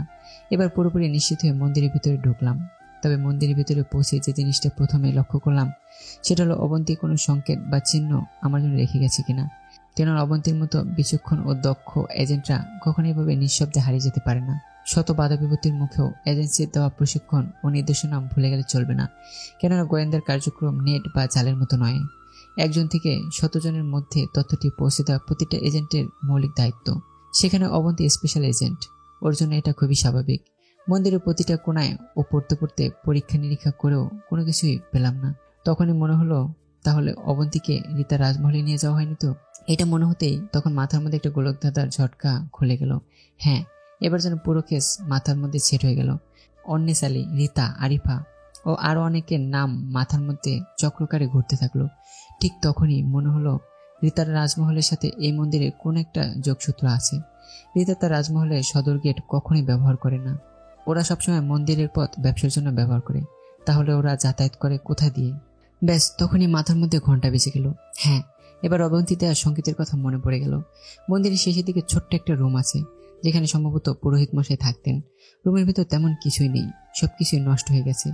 শুধু কনক্রিটের একটি নারী মূর্তি এখনো আগের মতোই আছে, তবে গায়ের ধুলোবালির আন্তরণে আকৃতি বিকৃতি হওয়ার পথে। মূর্তির হাতে বিভিন্ন রকমের ঢাল তলোয়ার ভরপুর, পায়ের নিচেও মানুষ পিষ্ট হচ্ছে। এই অন্ধকার রাত্রে কলিজা কাঁপিয়ে তোলার মতো ভৌতিক একটা পরিবেশ। যাই হোক, সেই মূর্তিটির ডান পায়ের উড়ু বরাবর লম্বা একটা দাগ টানা, মানে কেউ একজন দ্রুততার সাথে আঙ্গুল ছুটে দিয়েছিল। এদিকে মূর্তির গায়ে ধুলোবালি জমে থাকাতে আঙ্গুল লাগায় লম্বা একটা দাগের সৃষ্টি হয়েছে। তাহলে কি এই মূর্তিটিকে ঘিরেই এই কেসের সমাধান লুকিয়ে আছে? তার সাথে রিতার মহলের সাথে শত্রুযোগ। পুরোহিত মশাই সেই রুমের ভিতর 5 মিনিট দাঁড়িয়ে থেকেও কোনো কুলকিনারা করতে পারলাম না। এই রুমটি বেশ বড়সড়, কিন্তু একদম খোলামেলা। রুমে ঢুকেই সামনের অংশে পুরাতন আসবাবপত্র ভেঙে একদম স্তব্ধ হয়ে পড়ে আছে, আর প্রতিটা ফার্নিচারের উপর মাকড়সার বাসা বেঁধেছে। দেখে বোঝা যাচ্ছে অনেক বছর ধরে এসবের উপর কারো হাত পড়ে না। যাই হোক, বাম পাশে ফাঁকা জায়গায় সেই মূর্তিটি। তবে রুমের ভিতরে পরিবেশ বলে দিচ্ছিল এখানে হরদম লোকজনের আসা যাওয়া আছে। শুধু মূর্তি আর ফার্নিচারের উপর কারো কোনো হাত পড়েনি বা ছোঁয়া পড়েনি। বাকি ফ্লোর মানুষের পায়ে পদধূলিতে প্রতিনিয়ত চরণধুলি দিচ্ছে। আর হ্যাঁ, মূর্তিটি ফ্লোর থেকে হালকা উঁচু করা বেজের উপরে দাঁড়ানো। অপরদিকে এই মুহূর্তে ইচ্ছে থাকলেও সবকিছু খুঁটিয়ে খুঁটিয়ে দেখতে পারছিলাম না, কেননা এখানে যদি শত্রুপক্ষের কোনো ঘাঁটির মূল কেন্দ্র থাকে তাহলে অস্বাভাবিক কিছু দেখলে সন্দেহ জাগবে তাদের মনে। এছাড়াও রাতের অন্ধকারে ছাড়িয়ে টর্চের আলো অন্য কারো নজরে যাতে না পড়ে, সেজন্য টর্চের মাথায় কাপড় বেঁধে দিয়েছিলাম। এসব কারণে কাজগুলো বাধার সম্মুখীন হচ্ছিল এবং অনেক দেরিও হয়ে যাচ্ছিল। মূর্তির মধ্যে কি এমন হতে পারে, কি এমন থাকতে পারে, কি কি কি এই প্রশ্নগুলোই বারবার মাথার মধ্যে চক্রাকারে ঘুরে বেড়াচ্ছিল। অতঃপর কেন জানি মনে হলো কি চাবি। মূর্তিটির ডান পায়ের উরুতে হাতের আঙ্গুলের ছোঁয়ায় যে দাগি সৃষ্টি হয়েছিল সেটা একমাত্র পায়ের দিকে নির্দেশ করছে, আরেক মাথা মুখের দিকে। তবে মূর্তিটির মাথার দিকে দেখার মতো কিছুই ছিল না, কিন্তু পায়ের দিকে অনেকগুলো মানুষ পিষ্ট হচ্ছিল। হ্যাঁ, এখানে নিশ্চয়ই কোনো ক্লু রয়েছে। তবে আমাকে ব্যর্থ করে সেখানে কিছুই মিলল না। সেজন্য রাগে ক্ষোভে পা দিয়ে ফ্লোরে লাথি দিলাম। ব্যাস, ফ্লোর অস্বাভাবিকভাবে কেঁপে উঠল। তখনই কেন যেন মনে হলো এই রুমের বেসমেন্টের নিচে কোনো গোপন কক্ষ বা অন্য কিছু আছে, কেননা এত বছরের পুরনো স্থাপন আর নিচটাও আরো বেশি নিরেট। সেজন্য এভাবে কেঁপে ওঠার প্রশ্নই ওঠে না। সবকিছু পরীক্ষা করা হয়েছে, শুধু মূর্তির পিছনের দিকটা বাকি আছে। মূর্তির অর্ধ হাত পিছনে ওয়াল, সেজন্য এখানে সন্দেহান কিছুই নেই ভেবে নিয়েছি। হয়তো এটাই আমার ভুল ছিল। এমনটি ভেবে মূর্তির পিছনে উকি দিতেই মূর্তির পিছনে বেজের সাথে ছোট্ট একটা লিভার চোখে পড়ে। সেটাতে ধাক্কা ও চাপ দিতে পুরো ফার্নিচার সহ বেসমেন্ট উপরে উঠে যায়। অবশ্যই এখানে হালকা একটা ট্রিক্স কাজে লাগিয়েছে। সেটা হলো ফার্নিচারগুলো 7 ফুট বাই 10 ফুট জায়গা জুড়ে স্পট দেওয়া ছিল, অথচ পুরো ফার্নিচার উপরে উঠে গেছে, কিন্তু তার সাথে বেসমেন্ট উঠেছে 5 বাই 5 ফিট। মানে এতটুকু জায়গা নিয়ে এখানে গর্তের সৃষ্টি হয়েছে। এই সিস্টেম করার পিছনে কারণ একটাই, যাতে করে ফ্লোরে ফাটল কারো চোখে না পড়ে। অন্যদিকে ফার্নিচারগুলো এভাবে হাওয়ায় বেঁচে থাকার কথা নয়, সেজন্য প্রতিটি ফার্নিচার একটার সাথে আরেকটা শক্ত কিছুতে আটকে দেওয়া হয়েছে। তারপরে ফার্নিচারগুলোর উপর ধুলোবাড়ি জমাট করে দেওয়া হয়েছে। তার উপরে অটোমেটিকলি মাকড়সার বাসা বেঁধেছে, সেজন্য কারো বোঝার উপায় নেই এইসব ফার্নিচার নিচে কোনো সুড়ঙ্গ হতে পারে। ফ্লোর থেকে 6 ফুট উপরে উঠে গেছে এই বেসমেন্ট ও ফার্নিচার। এইসব ফার্নিচার ও বেসমেন্টের উপরে তুলে নিয়ে গেছে একটি পিলার, যার চারদিকে ঘূর্ণায়মান সিঁড়ি নিচের দিকে চলে গেছে। এই সব কিছু দেখে চক্কর দিয়ে ওঠার উপক্রম। কোনো রকমে নিজেকে সামলে লম্বা শ্বাস নিয়ে বুকে সাহস ধারণ করলাম। অতঃপর পিলারের সিঁড়ি দিয়ে ধীরে ধীরে নিচে নামতে শুরু করলাম।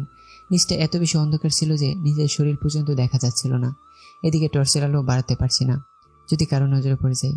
9 থেকে 10 ফিট নিচে নামতে সিঁড়ি শেষ হয়ে গেল এবং সমতল সুড়ঙ্গ পথ খুঁজে পেলাম। এখন উপরের পথ বন্ধ করার জন্য সুইচটি বেশিক্ষণ খুঁজতে হলো না, কেননা এই সুড়ঙ্গ পথ পুরোটাই বিদ্যুৎ লাইন ও বাল্ব সেট করা আছে। শুধু এখন সবগুলোই বন্ধ করা, হয়তোবা চলাচল করলে এগুলো অন করে দেওয়া হয়। তখনই খেয়াল করলাম সুইচ বোর্ডের পাশে বড় আকারে 2টি সবুজ ও লাল বাতির সুইচ। সচরাচর লাল মানেই বন্ধ হয়ে যাওয়ার কথা, তবুও কিছুটা ভয় নিয়েই চাপ দিলাম। ব্যাস, পিলারটি নিচে নেমে গেল এবং উপরের পথটি বন্ধ হয়ে গেল। তারপর মনে মনে অবন্তীকে থ্যাঙ্কস দিয়ে স্পষ্ট সুরে গুড জব বলে হাঁটা শুরু করলাম। তারপর আনুমানিক প্রায় 2 কিলোমিটার হাঁটার পর আরও একটা গেটের সামনে উপস্থিত হলাম। অবশ্যই চাপ দিতেই খুলে গেল। কোনো রকম সিকিউরিটি বা অন্য কিছু এখানে ছিল না। ভিতরে ঢুকতে তেমন একটা বাজে তিক্ত গন্ধে নাক বন্ধ হয়ে গেল। ভিতরে বড় বড় কার্টুন, বক্স, টেবিল, র্যাক ও বিভিন্ন আসবাবপত্র ঠাসা। তাছাড়া রুমটি ছিল উজ্জ্বল আলোকিত, আর আমি অন্ধকার থেকে আলোর ঝালকানিতে পড়ে চোখ বুঝে এলো। সেজন্য নিজের নিরাপত্তার জন্য অতি দ্রুত নিজেকে সেগুলো আড়ালে লুকিয়ে নেই আর ভিতরটা পর্যবেক্ষণ করতে থাকি। হ্যাঁ, ভিতর থেকে হালকা কথা শব্দ ভেসে আসছে, তার মানে এখানে কিছু চলছে। অতঃপর নিজেকে আড়ালে রেখে মাথা উঁচু করে পুরোটা দেখার চেষ্টা করলাম। বিশাল বড় এই রুমটার মাঝে একটা লম্বা টেবিল, আর সেটাতে বেশ কয়েকজন মিলে কার্টুন প্যাকিং করতে ব্যস্ত। ভালোভাবে লক্ষ্য করতে দেখলাম তারা সবাই অস্ত্র প্যাকিং করছে। তবে তারা এসব কিছু প্যাকিং এর পাশাপাশি টেবিলের উপর রাখা বিভিন্ন নেশাজাতীয় দ্রব্য নিজেদের বোধ করেছে। কেউ টলে টলে উঠেছে, কেউ হাতের কাজে খুব দ্রুত করছে। ওদের দেখে বোঝা যাচ্ছে এই লাইনে ওরা পাকা খেলোয়াড়। যাই হোক, প্যাকিং শেষে প্রতিটা কার্টুন আলাদা আলাদা জায়গায় সাজিয়ে রাখছে। দেখতে দেখতে একজন আমার দিকে একটা প্যাকিং করা কার্টুন নিয়ে হেঁটে আসছে। আমি নিজেকে মোকাবেলা করার জন্য প্রস্তুতি নিলাম, কেননা এদের সবাইকে পরাস্ত করতে পারলেই পালের গোদাটাকে ধরতে পারবো। সেজন্য একজন একজন করে পালাক্রমে সবাইকে আটক করতে হবে। প্রথম ব্যক্তিকে খুব সহজেই পাকড়াও করে ফেললাম। একে তো নেশাতে খুব বধ হয়েছিল, তার উপর চায়নাদের কায়দায় ঘাড়ের পেছনে প্রেশার দিতে 8 ঘন্টার জন্য অজ্ঞান হয়ে পড়ে। এভাবে 6 জনকে আটক করে কার্টুনে বন্দি করার পর ওদের দলের নেতা অন্যদের উদ্দেশ্য করে বলল, ওই শুনছিস তোরা, বাকি মাদারচোদ গুলা গেল কই? বস, সম্ভবত মালটাল খেয়ে কোথাও পড়ে আছে, নয়তো নয়া মালটাকে চেকিং এ গেছে। মাদারচোদের চাবি তো আমার কাছে। ম্যাডাম বলছে তার অনুমতি ব্যতীত মালের কাছে না ফিরতে। শিয়ালের কাছে মুরগি দিয়ে বলেছে পাহারা দিতে। বস, এমন সুন্দরী মাল জিন্দিগি তো পাবেন না, চলুন না একটু দুজনে। চুপ শালা, ম্যাডাম জানলে আমার হোগাই বাস। আরো কিছু বিশ্রী গালি ব্যবহার করলো, তারপর পুনরায় বলল, ওই তোরা ভালোভাবে প্যাকিং কর, আমি বাকি বাঞ্চুদ গুলারে ধরে নিয়ে আসতেছি। এ কথা বলে দলের নেতা উল্টো দিকে হাঁটা শুরু করছে, মানে আমার থেকে সোজা বামে। সে 5 সেকেন্ডের মধ্যে বিভিন্ন প্লাস্টিক কার্টুন ও আসবাবপত্র আড়াল হয়ে গেল। তবে 5 সেকেন্ডের মধ্যে আমার মাথায় 5000 প্রশ্নের হিসাব মিলিয়ে নিলাম। ওদের বলা কথায় মাল মানে অবন্তীকে বুঝেছি নিশ্চয়ই, তবে ওরা বারবার ম্যাডাম বলছিল কাকে। এই মুহূর্তে এমন জটিল হিসাব না করে আরেকটি সহজ হিসাব মিলিয়ে নিলাম। এই মুহূর্তে দলের নেতা নিশ্চয়ই অবন্তীর রুমের দিকে গেছে, কেননা ওই পাশের জনকে গালি দেওয়ার সময় চোখ মুখ চিকচিক করছিল। সেজন্য আমিও অতি দ্রুত তার পিছনে নিলাম। 10 থেকে 12 হাত গ্যাপ নিয়ে কার্টুনের আড়ালে অতিক্রম হতে থাকলাম। একদম শেষের দিকে বেশ কয়েকটি রুম পাশাপাশি, তারই একটা রুমে ঢুকে গেল সে। আমি বাহিরে দাঁড়িয়ে 1 মিনিট অপেক্ষা করলাম, এটা দেখার জন্য যে আরো কেউ দলের নেতা পিছু পিছু এদিকে আসে কিনা। তবে আর কেউ না আসাতে দরজার সামনে গিয়ে দাঁড়ালাম ভেতরের পরিস্থিতি বোঝার জন্য। ভেতর থেকে হালকা শব্দ বেশি আসছিল, তবে বোঝার উপায় ছিল না কি চলছে এখানে। আমি আরো কয়েক সেকেন্ড অপেক্ষা করে দরজার মধ্যে নক করলাম। এবার সে ভেতর থেকে জোরে গালি দিয়ে উঠল। হয়তো আমাকে তাদের দলের কেউ মনে করেছে এবং তার কাজে ব্যাঘাত ঘটাতে। অতঃপর পুনরায় সে নিজের কাজে ব্যস্ত হয়ে পড়ল। তাই তো এবার হালকা দস্তাদস্তির শব্দ শুনতে পেলাম। আমি অধৈর্য হয়ে পুনরায় ঘন ঘন কয়েকটি নক করলাম। এবার সে গালি দিয়ে দরজার দিকে এগিয়ে আসলো। আমি বাহির থেকে সেটা বুঝতে পারলাম। আমিও হাতের মুষ্টি শক্ত করে প্রস্তুতি নিয়ে রাখলাম। অতঃপর ধাম করে দরজা খুলে গেল, সাথে একটা বিশ্রী গালি। আমি এতক্ষণে তার অশ্রুতা মেপে হাতের পজিশন ঠিক করে রেখেছিলাম। ব্যাস, দরজা খুলতেই যতক্ষণ, কিন্তু আমার মুষ্টি হাত তার নাক বরাবর যেতে মাইক্রোসেকেন্ডও সময় লাগেনি। একটা ঘুষি খেয়ে ওস্তাদ ধাম করে চিত হয়ে পড়ে যায়। বাইরের শব্দ পৌঁছানোর পূর্বে আমি রুমের ভিতরে যে দরজা আটকে দিলাম। ভিতরে ঢুকে অবন্তীকে দেখতে পেয়ে আমি স্বস্তির নিঃশ্বাস ছাড়লাম। ও জিন্স প্যান্ট ও টি শার্ট পরে আছে, হাত দুটো একত্রে বাঁধা। হয়তো সেজন্যই দলের নেতার সাথে পেরে ওঠেনি। যদি হাত খোলা থাকতো তাহলে আমাকে ভিতরে আসার আগে ওস্তাদ কপকাত হয়ে যেত, এটা আমি নিশ্চিত। যাই হোক, ওর হাতের বাঁধন খুলে দিতে ঝাঁপিয়ে বকে এসে কিলঘুষি মারতে আরম্ভ করলো। আমি মুখে কিছু না বলে শুধু শক্ত করে জড়িয়ে ধরে রাখলাম। পাগলিটা করুক না একটু পাগলামি। তবে ও কিছুক্ষণ পর আমার বুকে মাথা লুকে বাচ্চাদের মতো আগলে ধরল। অতঃপর ওর কাছ থেকে বাকিটা শুনে নিলাম। দিনের বেলা অবন্তী মন্দিরটা দেখতে এসেই সন্দেহ হয়ে যায়। অতঃপর সবকিছু খুঁটিয়ে খুঁটিয়ে পর্যবেক্ষণ করতে থাকে। তারপর হুট থেকে 10 থেকে 12 জন অস্ত্রধারী এসে ওকে আটকে দেয় এবং তাদের সাথে এই সবুজ পথে ঠেলে এখানে বন্দি করে। আমি অবন্তীর কথা শেষ হওয়ার পূর্বেই ওর মুখ চেপে আটকে দিলাম, কেননা দরজার মধ্যে কেউ সে নক করছে। যেহেতু নক করেছে তার মানে তার কাছে চাবি নেই এবং সে জানে এই রুমে দলের নেতা প্রবেশ করেছে। ডোর হোল দিয়ে তাকে ওদের দলের একজনকে দাঁড়িয়ে থাকতে দেখলাম, যার সাথে এতক্ষণ কথা বলছিল দলের নেতা।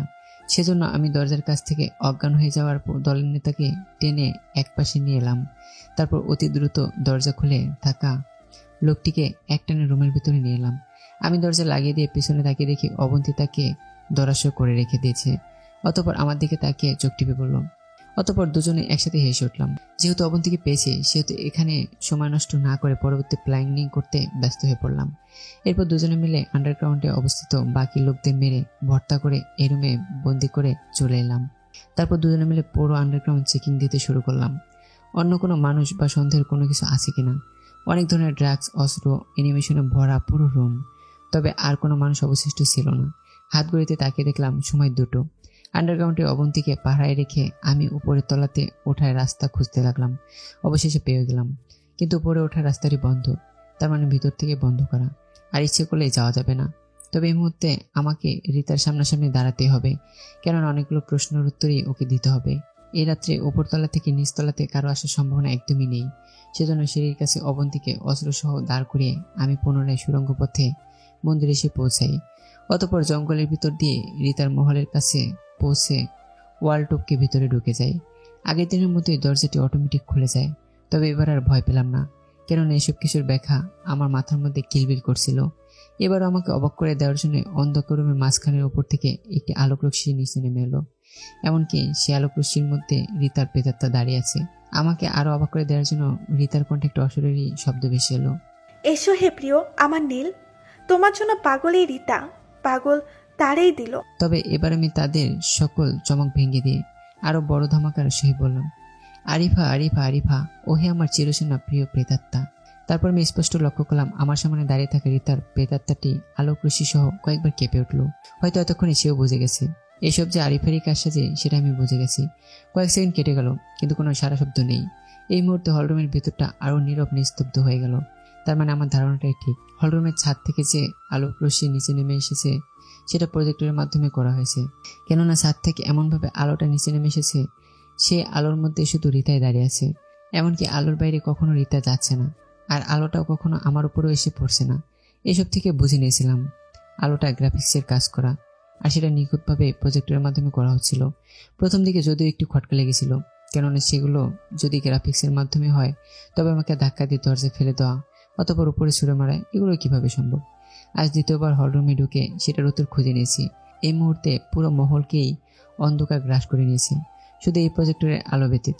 সেজন্য আলোর দিকে তাকিয়ে থেকে আমার চোখ দাঁড়িয়ে গেছে, আর আশেপাশে কিছু দেখতে পারছি না। বিশেষ করে প্রথম রাতে রিতার সামনে দাঁড়িয়ে থাকাতে আমার মধ্যে আরো ভয় কাজ করছিল। সেজন্য আশেপাশে দেখার জন্য আমার ইন্দ্রিয় নিশ্চল হলো। এটার ফায়দা নিয়ে ওরা আমার সাথে ভৌতিক গেম খেলছিল, যাতে এখান থেকে চলে যায়। নিশ্চয়ই ওরা কোনো গোপন সূত্রে জেনে গিয়েছিল আমি এখানে এসেছি অন্নেসালির মৃত্যুর রহস্য উদ্ঘাটন করতেই। সে যাই হোক, প্রথম দিন অন্নেসালির মহলে থাকা অবস্থায় ভৌতিক ব্যাপারটা বোঝার জন্য কিছুটা হলেও শান্ত ও নীরব থাকার চেষ্টা করেছিলাম। তবে এতদিন পর এভাবে রিতার আবির্ভাব ও সামনাসামনি পড়ে যাওয়াতে সত্যি আমি ঘাবড়ে যাই এবং ভূত প্রেতাত্মার ব্যাপারটা বিশ্বাসে পরিণত হয়ে যায়। ওরাও সেটাকে কাজে লাগিয়ে আরো লোকের সাহায্য নিয়ে আমাকে ধাক্কা দিয়ে দরজাতে ফেলে দিয়েছিল।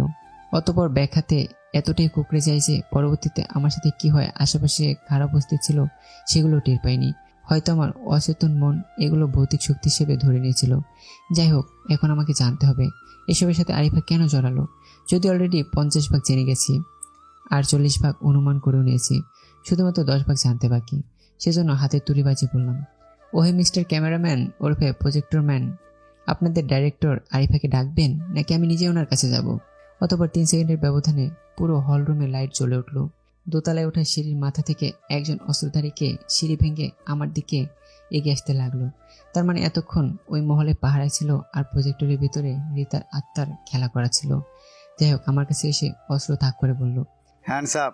আমি বাদ্যশীলের মতো হাত উঁচু করে দাঁড়ালাম। অতঃপর ও কাউকে ফোন করলো।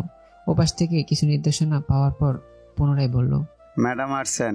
মজা করে বললাম, আমি কি হাত উঁচু করে থাকবো নাকি ম্যাডামকে সালাম করার জন্য হাত নামাবো? Shut up.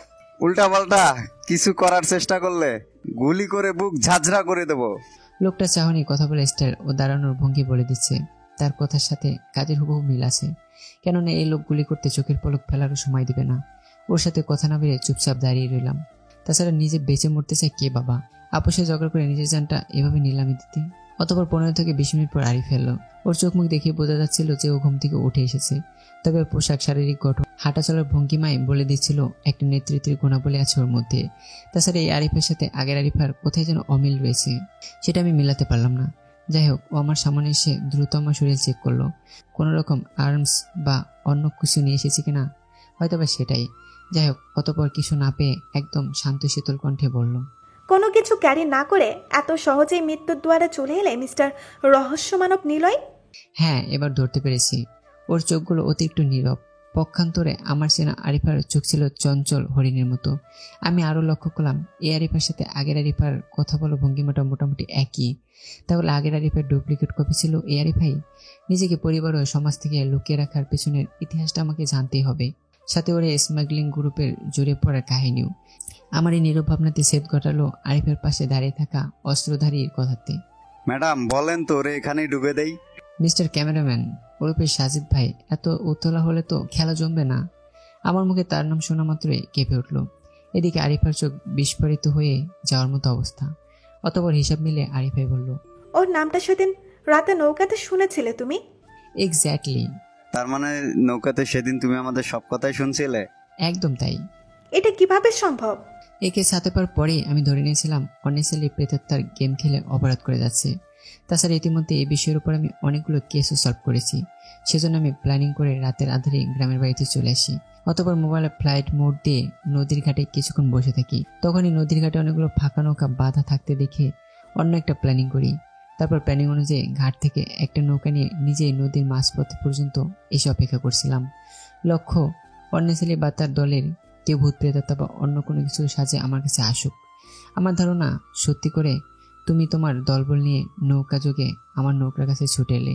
ততক্ষণে আমি ভূত প্রেতাত্মাদের দ্বারা আক্রান্ত মানুষের মতো মূর্ছা খেয়ে পড়ে গঙ্গা নিঃস্বরে বলতে থাকলাম, আমাকে মেরো না, প্লিজ আমাকে মেরো না। আমি চোখ মুখ বন্ধ করে এসব বললেও কান খাড়া করে রাখলাম কি ঘটে সেটা বোঝার জন্য। কিছুক্ষণের মধ্যেই তোমার নৌকা পৌঁছে গেল। দ্রুত কয়েকজন আমার নৌকাতে উঠে হলো। আমার এই পরিস্থিতি দেখে ওরা বুঝে নিল সত্যি সত্যি আমি কোনো কিছু দেখে ভয় পেয়ে গেছি। কেউ একজন আমাকে জিজ্ঞেস করলো, ভাই আপনার কি হয়েছে? হ্যাঁ, আমি ইশারাতে বলে দিয়েছিলাম জিজ্ঞেস করার জন্য। ও আচ্ছা, অবশ্য আমি তখন ভাবিনি দলের নেতা তুমি ছিলে। আমি ধরে নিয়েছিলাম অন্যেসালি। তবে তুমি তো তখন আমাদের অবাক করে দিয়ে প্রলাপ বকতেছিলে। একটা মেয়ে মাঝে তোমাকে নদীর ঘাট থেকে এই পর্যন্ত নিয়ে এসেছে। সে ছিল প্রেতাত্মা, ডাইনি তোমাকে মেরে ফেলবে। তার সারা শরীর বিভিন্ন আঘাতের চিহ্ন, হাতে পায়ে বড় বড় নখ। আমাকে বাঁচাও, আমাকে মেরে ফেললো, আমাকে মেরো না, এসব নানান কথা বলতেছিল। তুমি মানুষের সাথে শয়তানি প্রেতাত্মার গেম খেলতে পারো, রিতার আত্মাকে দিয়ে মানুষ ভয় দেখাতে পারো, আর আমি সামান্য এটা করতে পারবো না? ও আচ্ছা, তার মানে এটাই তোমার গেম ছিল? হ্যাঁ, হয়তো তোমার পর্যন্ত আমি কিভাবে পৌঁছালাম। আমার এই অবস্থা দেখে হয়তো তোমরা ভেবেই নিয়েছিলে আমি এমনিতেও মরে যাব, সেজন্য তোমরা চলে যেতে উদ্যোগ হলে। সাজিদ বলে উঠল, ম্যাডাম বলেন তো, ওরে এখনই ঠুকে দেই। তখন তুমি প্রত্যুত্তরে বলেছিলে, তার আর দরকার নেই, ওই এমনিতেই মরে যাবে। তাছাড়া ভূত প্রেতাত্মাতে ভয় পেলে এমনিতেই মানুষ বাঁচে না। ওই সময় পাশ থেকে আরেকজন ঠাট্টা সুরে বলেছিল, ওই এসেছে বসে প্রেতাত্মা ছাড়াতে, এখন নিজে প্রেতাত্মা হয়ে গেছে। অতপর সবাই হো হো করে হেসে দিয়ে নৌকায় ছুটে গেল। তখন আমি আর চোখে দেখছিলাম তোমাদেরকে, কিন্তু ততক্ষণে তোমাদের নৌকা সামনে ছুটে যাচ্ছিল। অপরদিকে অন্ধকার থাকাতে বুঝতে পারিনি, তবে তোমাদের সবার কণ্ঠ আমার মগজে সেভ করে নিয়েছিলাম, যাতে পরবর্তীতে কণ্ঠস্বর শুনেই ধরতে পারি। সেজন্য পরের দিন যখন আরিফ আমাকে চা দেওয়ার কথা বলল, তখন আমি খটকাতে পড়ে গিয়েছিলাম, কেননা তোমাদের কণ্ঠ প্রায় একই। সেজন্য ওকে চোখে চোখে রাখা শুরু করলাম। এটা আমি বুঝতে পারছিলাম, কেননা আরিফা আমাকে মিনিটে মিনিটে আপডেট দিত। সেজন্য ওকে মেরে ফেলা নাটক সাজালে, যাতে আমি আশা ছেড়ে দিয়ে এই কেস ফেলে ঢাকা চলে যাই। তারপর রিতা বলল, হ্যাঁ একদম তাই, কিন্তু তুমি সেটা করলে না। এজন্য রিতার প্রেতাত্মার নাটক সাজিয়ে তোমাকে ভয় দেখিয়ে তাড়িয়ে দেওয়ার চেষ্টা করলাম। আমি চাইনি তোমার রক্ত দিয়ে। ওর কথা কেড়ে নিয়ে ভূতের মুখে রাম নাম, সারা দুনিয়ার মানুষ মারার যন্ত্র সাপ্লাই দিচ্ছ, সেখানে আমাকে মারলে তোমার এমন কি হতো? যদি তোমাকে মারার ইচ্ছে থাকতো, তবে প্রথম রাতে ছেড়ে দিলেও দ্বিতীয় রাতে ঠিকই মেরে ফেলতে পারতাম, কেননা সেদিন তুমি সত্যিই অজ্ঞান হয়েছিলে। আমাকে হাসাল আরিফা। তুমি যে আমার পিছু নিয়েছো সেটা আমি আগেই কিছুটা হলেও টের পেয়ে গিয়েছিলাম, সেজন্য বাঁশবাগানে অজ্ঞান হয়ে গিয়েছিলাম। তুমি কি করো? হ্যাঁ, তবে এটা স্বীকার করতে হবে, তুমি আমাকে মারার চেষ্টা না করে ভয় দেখে তাড়ানোর চেষ্টা করেছিলে। যদিও প্রথম রাতে তোমাকে মেরে ফেলতে চেয়েছিলাম, তবে তোমাকে দেখার পর সেটা আর পারিনি, বলতে পারো কাইন্ড অফ। ওকে থামিয়ে দিয়ে, ওকে ওকে, এবার বলো তুমি এই পথে কেন এলে? তার আগে বলো, তুমি কতদূর জানো আমার সম্পর্কে? কলেজের টপার গার্ল আরিফা জাহান শেষে প্রেমে পড়েছিল এক বড়লোক বাপের বকে যাওয়া ছেলের সাথে। যতক্ষণ এটা তুমি বুঝতে পারলে, ততক্ষণে মনের সম্পর্ক দেহে রূপ নিয়েছিল। তবে বিপত্তি ঘটে যখন ছেলেটি তোমার অনাগত সন্তান মেনে নিল না। তখন ঝগড়ার এক পর্যায়ে তুমি তাকে খুন করে জেলে গেলে। জেল থেকে মুক্ত করাতে ছোট চাচি অন্যেসালে শরণাপন্ন হলে সে তোমার রূপ দেখে মুক্ত হয়, কেননা সে এমনিতেই ছিল নারীলোভী ও ব্যবসায়ী। সেই মুক্তি দিয়েই তোমাকে নিজের কাছে রেখে দেয়, আর ডুপ্লিকেট আরিফাকে তোমার বাড়িতে। বাকিটা তুমি বলো। ও মাই গড, তুমি আমার সম্পর্কে এত কিছু কেমনে জানো? তুমি তো তখন দেশের বাইরে ছিলে। হ্যাঁ, এগুলোর কিছু আমি জেনেছি এলাকার মুরব্বীদের কাছে, মন্দির সম্পর্কে জিজ্ঞেস করাতে যে। বাকিটা তোমার আম্মু বলেছে, আর বাকি 40 ভাগ আমি নিজে ধারণা করে নিয়েছি। সেই জন্যই তো তুমি আমার ইন্টেলিজেন্ট ভাই। আর তুমি আমার এই দেশের জন্য ট্যালেন্ট ক্রিমিনাল। কিন্তু আমাকে ক্রিমিনাল কে বানিয়েছে? আমি তো এরকম ছিলাম না, একদম সাদাসিধে সরল মনের একটা মেয়ে ছিলাম। ম্যাডাম, কথা বলার কি দরকার, বলেন তো, ঠুকে দেই? সাজিদ ভাই, তোমার যখন এতটাই ঠুকে দেওয়ার ইচ্ছে করছে তখন আন্ডারগ্রাউন্ডে একটু যেয়ে দেখো কি চলছে। আমার কথাতে আরিফা ও অস্ত্রধারী দুজনে অবাক। অতঃপর আরিফার নির্দেশে সাজিদ আন্ডারগ্রাউন্ডে ঢোকার জন্য হলরুম থেকে বের হয়। 2 মিনিট পর দুটো গুলির শব্দে আমি ও আরিফা দুজনে চমকে উঠি। তবে সর্বপ্রথম আমি স্বস্তির নিঃশ্বাস ফেলি। এমন সময় আরিফা বলল, এটা কি হলো? তেমন কিছু না, সম্ভবত তোমার বিশ্বস্ত কুত্তা আমার বিশ্বস্ত এজেন্টকে গুলি করতে গিয়েছিল, সেজন্য তোমার কুকুরকে মরতে হলো। আর সাজিদের আত্মচিৎকার সেটাই বলে দিচ্ছে। আমার থেকে 10-12 হাত সামনে আরিফা দাঁড়িয়েছিল, তবে এত দূর থেকেও আমি ওর চোখের মধ্যে একটা অস্থিরতা দেখতে পেলাম। তারপর ওর চোখের পলকে হিপ পকেট থেকে পিস্তল বের করে আমার দিকে তাক করে গুলি ছুড়ল। আমি দ্রুত বসে যাই এবং শুয়ের তলা থেকে অটোমেটিক চাকু বের করে আরিফের পিস্তল ধরা হাতে ছুঁড়ে মারলাম। এদিকে আরিফার গুলি আমাকে লক্ষ্যভ্রষ্ট করলেও আমার পিছনে পিস্তল নিয়ে দাঁড়িয়ে থাকা অর্নেসালির হার্ট ছিদ্র করে দিল। আর অর্নেসালির হাতে ধরা পিস্তলের গুলি আরিফার বুক বরাবর। তখনই বুঝলাম আরিফা আমাকে নয়, অর্নেসালিকে গুলি করেছিল। আরিফা ফ্লোরে পড়ে যাওয়ার আগে আমি ড্রাইভ দিয়ে ধরে কোলে শুয়ে দিলাম। ওর চোখ বন্ধ করার আগে বলল, ভাইয়ারে, আমাকে মাফ করে দিস। আমি এই অন্ধকার জগৎ থেকে অনেকবার বের হয়ে আসতে চেয়েছিলাম, কিন্তু অন্ধকার জগৎ আমাকে ছাড়েনি। যেমন তোকে ভালোবেসে রিতা ছাড়তে চেয়েছিল, শেষ পর্যন্ত আন্নেস আলী ওকে মেরে ফেলেছিল। এমনকি ওর আত্মাকে ব্যবহার করে মন্দির দখল নিয়েছিল। এরপর এই বাড়ি তৈরি করে আন্ডারগ্রাউন্ড সাথে মন্দিরের যোগাযোগ ব্যবস্থা করে। অতঃপর এই সুড়ঙ্গ পথ ব্যবহার করে সব জোড়া কারবারই স্ল্যাপাই দিত। তবে ভাইয়া, আমি আন্নাস আলীর নারী ব্যবসা বন্ধ করে দিয়েছিলাম। আর ওরা তোর ভালোবাসার মানুষকেও মেরে ফেলতে চেয়েছিল, কিন্তু আমি দেইনি। তোর জন্য সযত্নে তুলে রেখেছিলাম, কারণ আমি জানতাম তুই আসবি আর আন্নাস আলীর পাপের রাজ্য ধ্বংস করে সব অপকর্ম ফাঁস করে দিবি। আমার আমার আ বলতে বলতে চোখ মুখ চিরতরে বন্ধ হয়ে গেল। ততক্ষণে অবন্তী আমার কাছে চলে এলো। আমার থেকে বেশি ওর চোখে অশ্রু ছলছল করলো। বুঝতে পারলাম আরিফার জন্য অবন্তী বেঁচে আছে। তবে আরিফার শেষ কথা বুঝতে না পারলেও ওর 3 বছরের ফুটফুটে মেয়েটিকে ঠিকই পেয়ে গেলাম ওদের বেডরুমে। ভারী মিষ্টি চেহারা পেয়েছে, একদম মায়ের জেরক্স কপি। তবে আরিফার নতুন করে মৃত্যুর খবরটা আর কাউকে দিইনি। শুধু ওর মেয়েকে চাচির কোলে তুলে দিয়ে বললাম, চাচি, তোমার এক আরিফা চলে গেছে, কিন্তু আরেক আরিফাকে সৃষ্টিকর্তা তোমার জন্য দান করেছেন। আমি জানি আরিফার মেয়ে সবচেয়ে বেশি আদরে থাকবে ছোট চাচির কাছে। যদিও সবাইকে আরিফার মেয়ের ব্যাপারে বলেছি। মেয়েটিকে অন্যেসারের গুপ্তাশ্রয়ে খুঁজে পেয়েছি, হয়তোবা হবে কোনো এক মায়ের সন্তান। তবে চাচি বলেছেন, ও আজ থেকে ও আমার সন্তান, আমার আরিফা।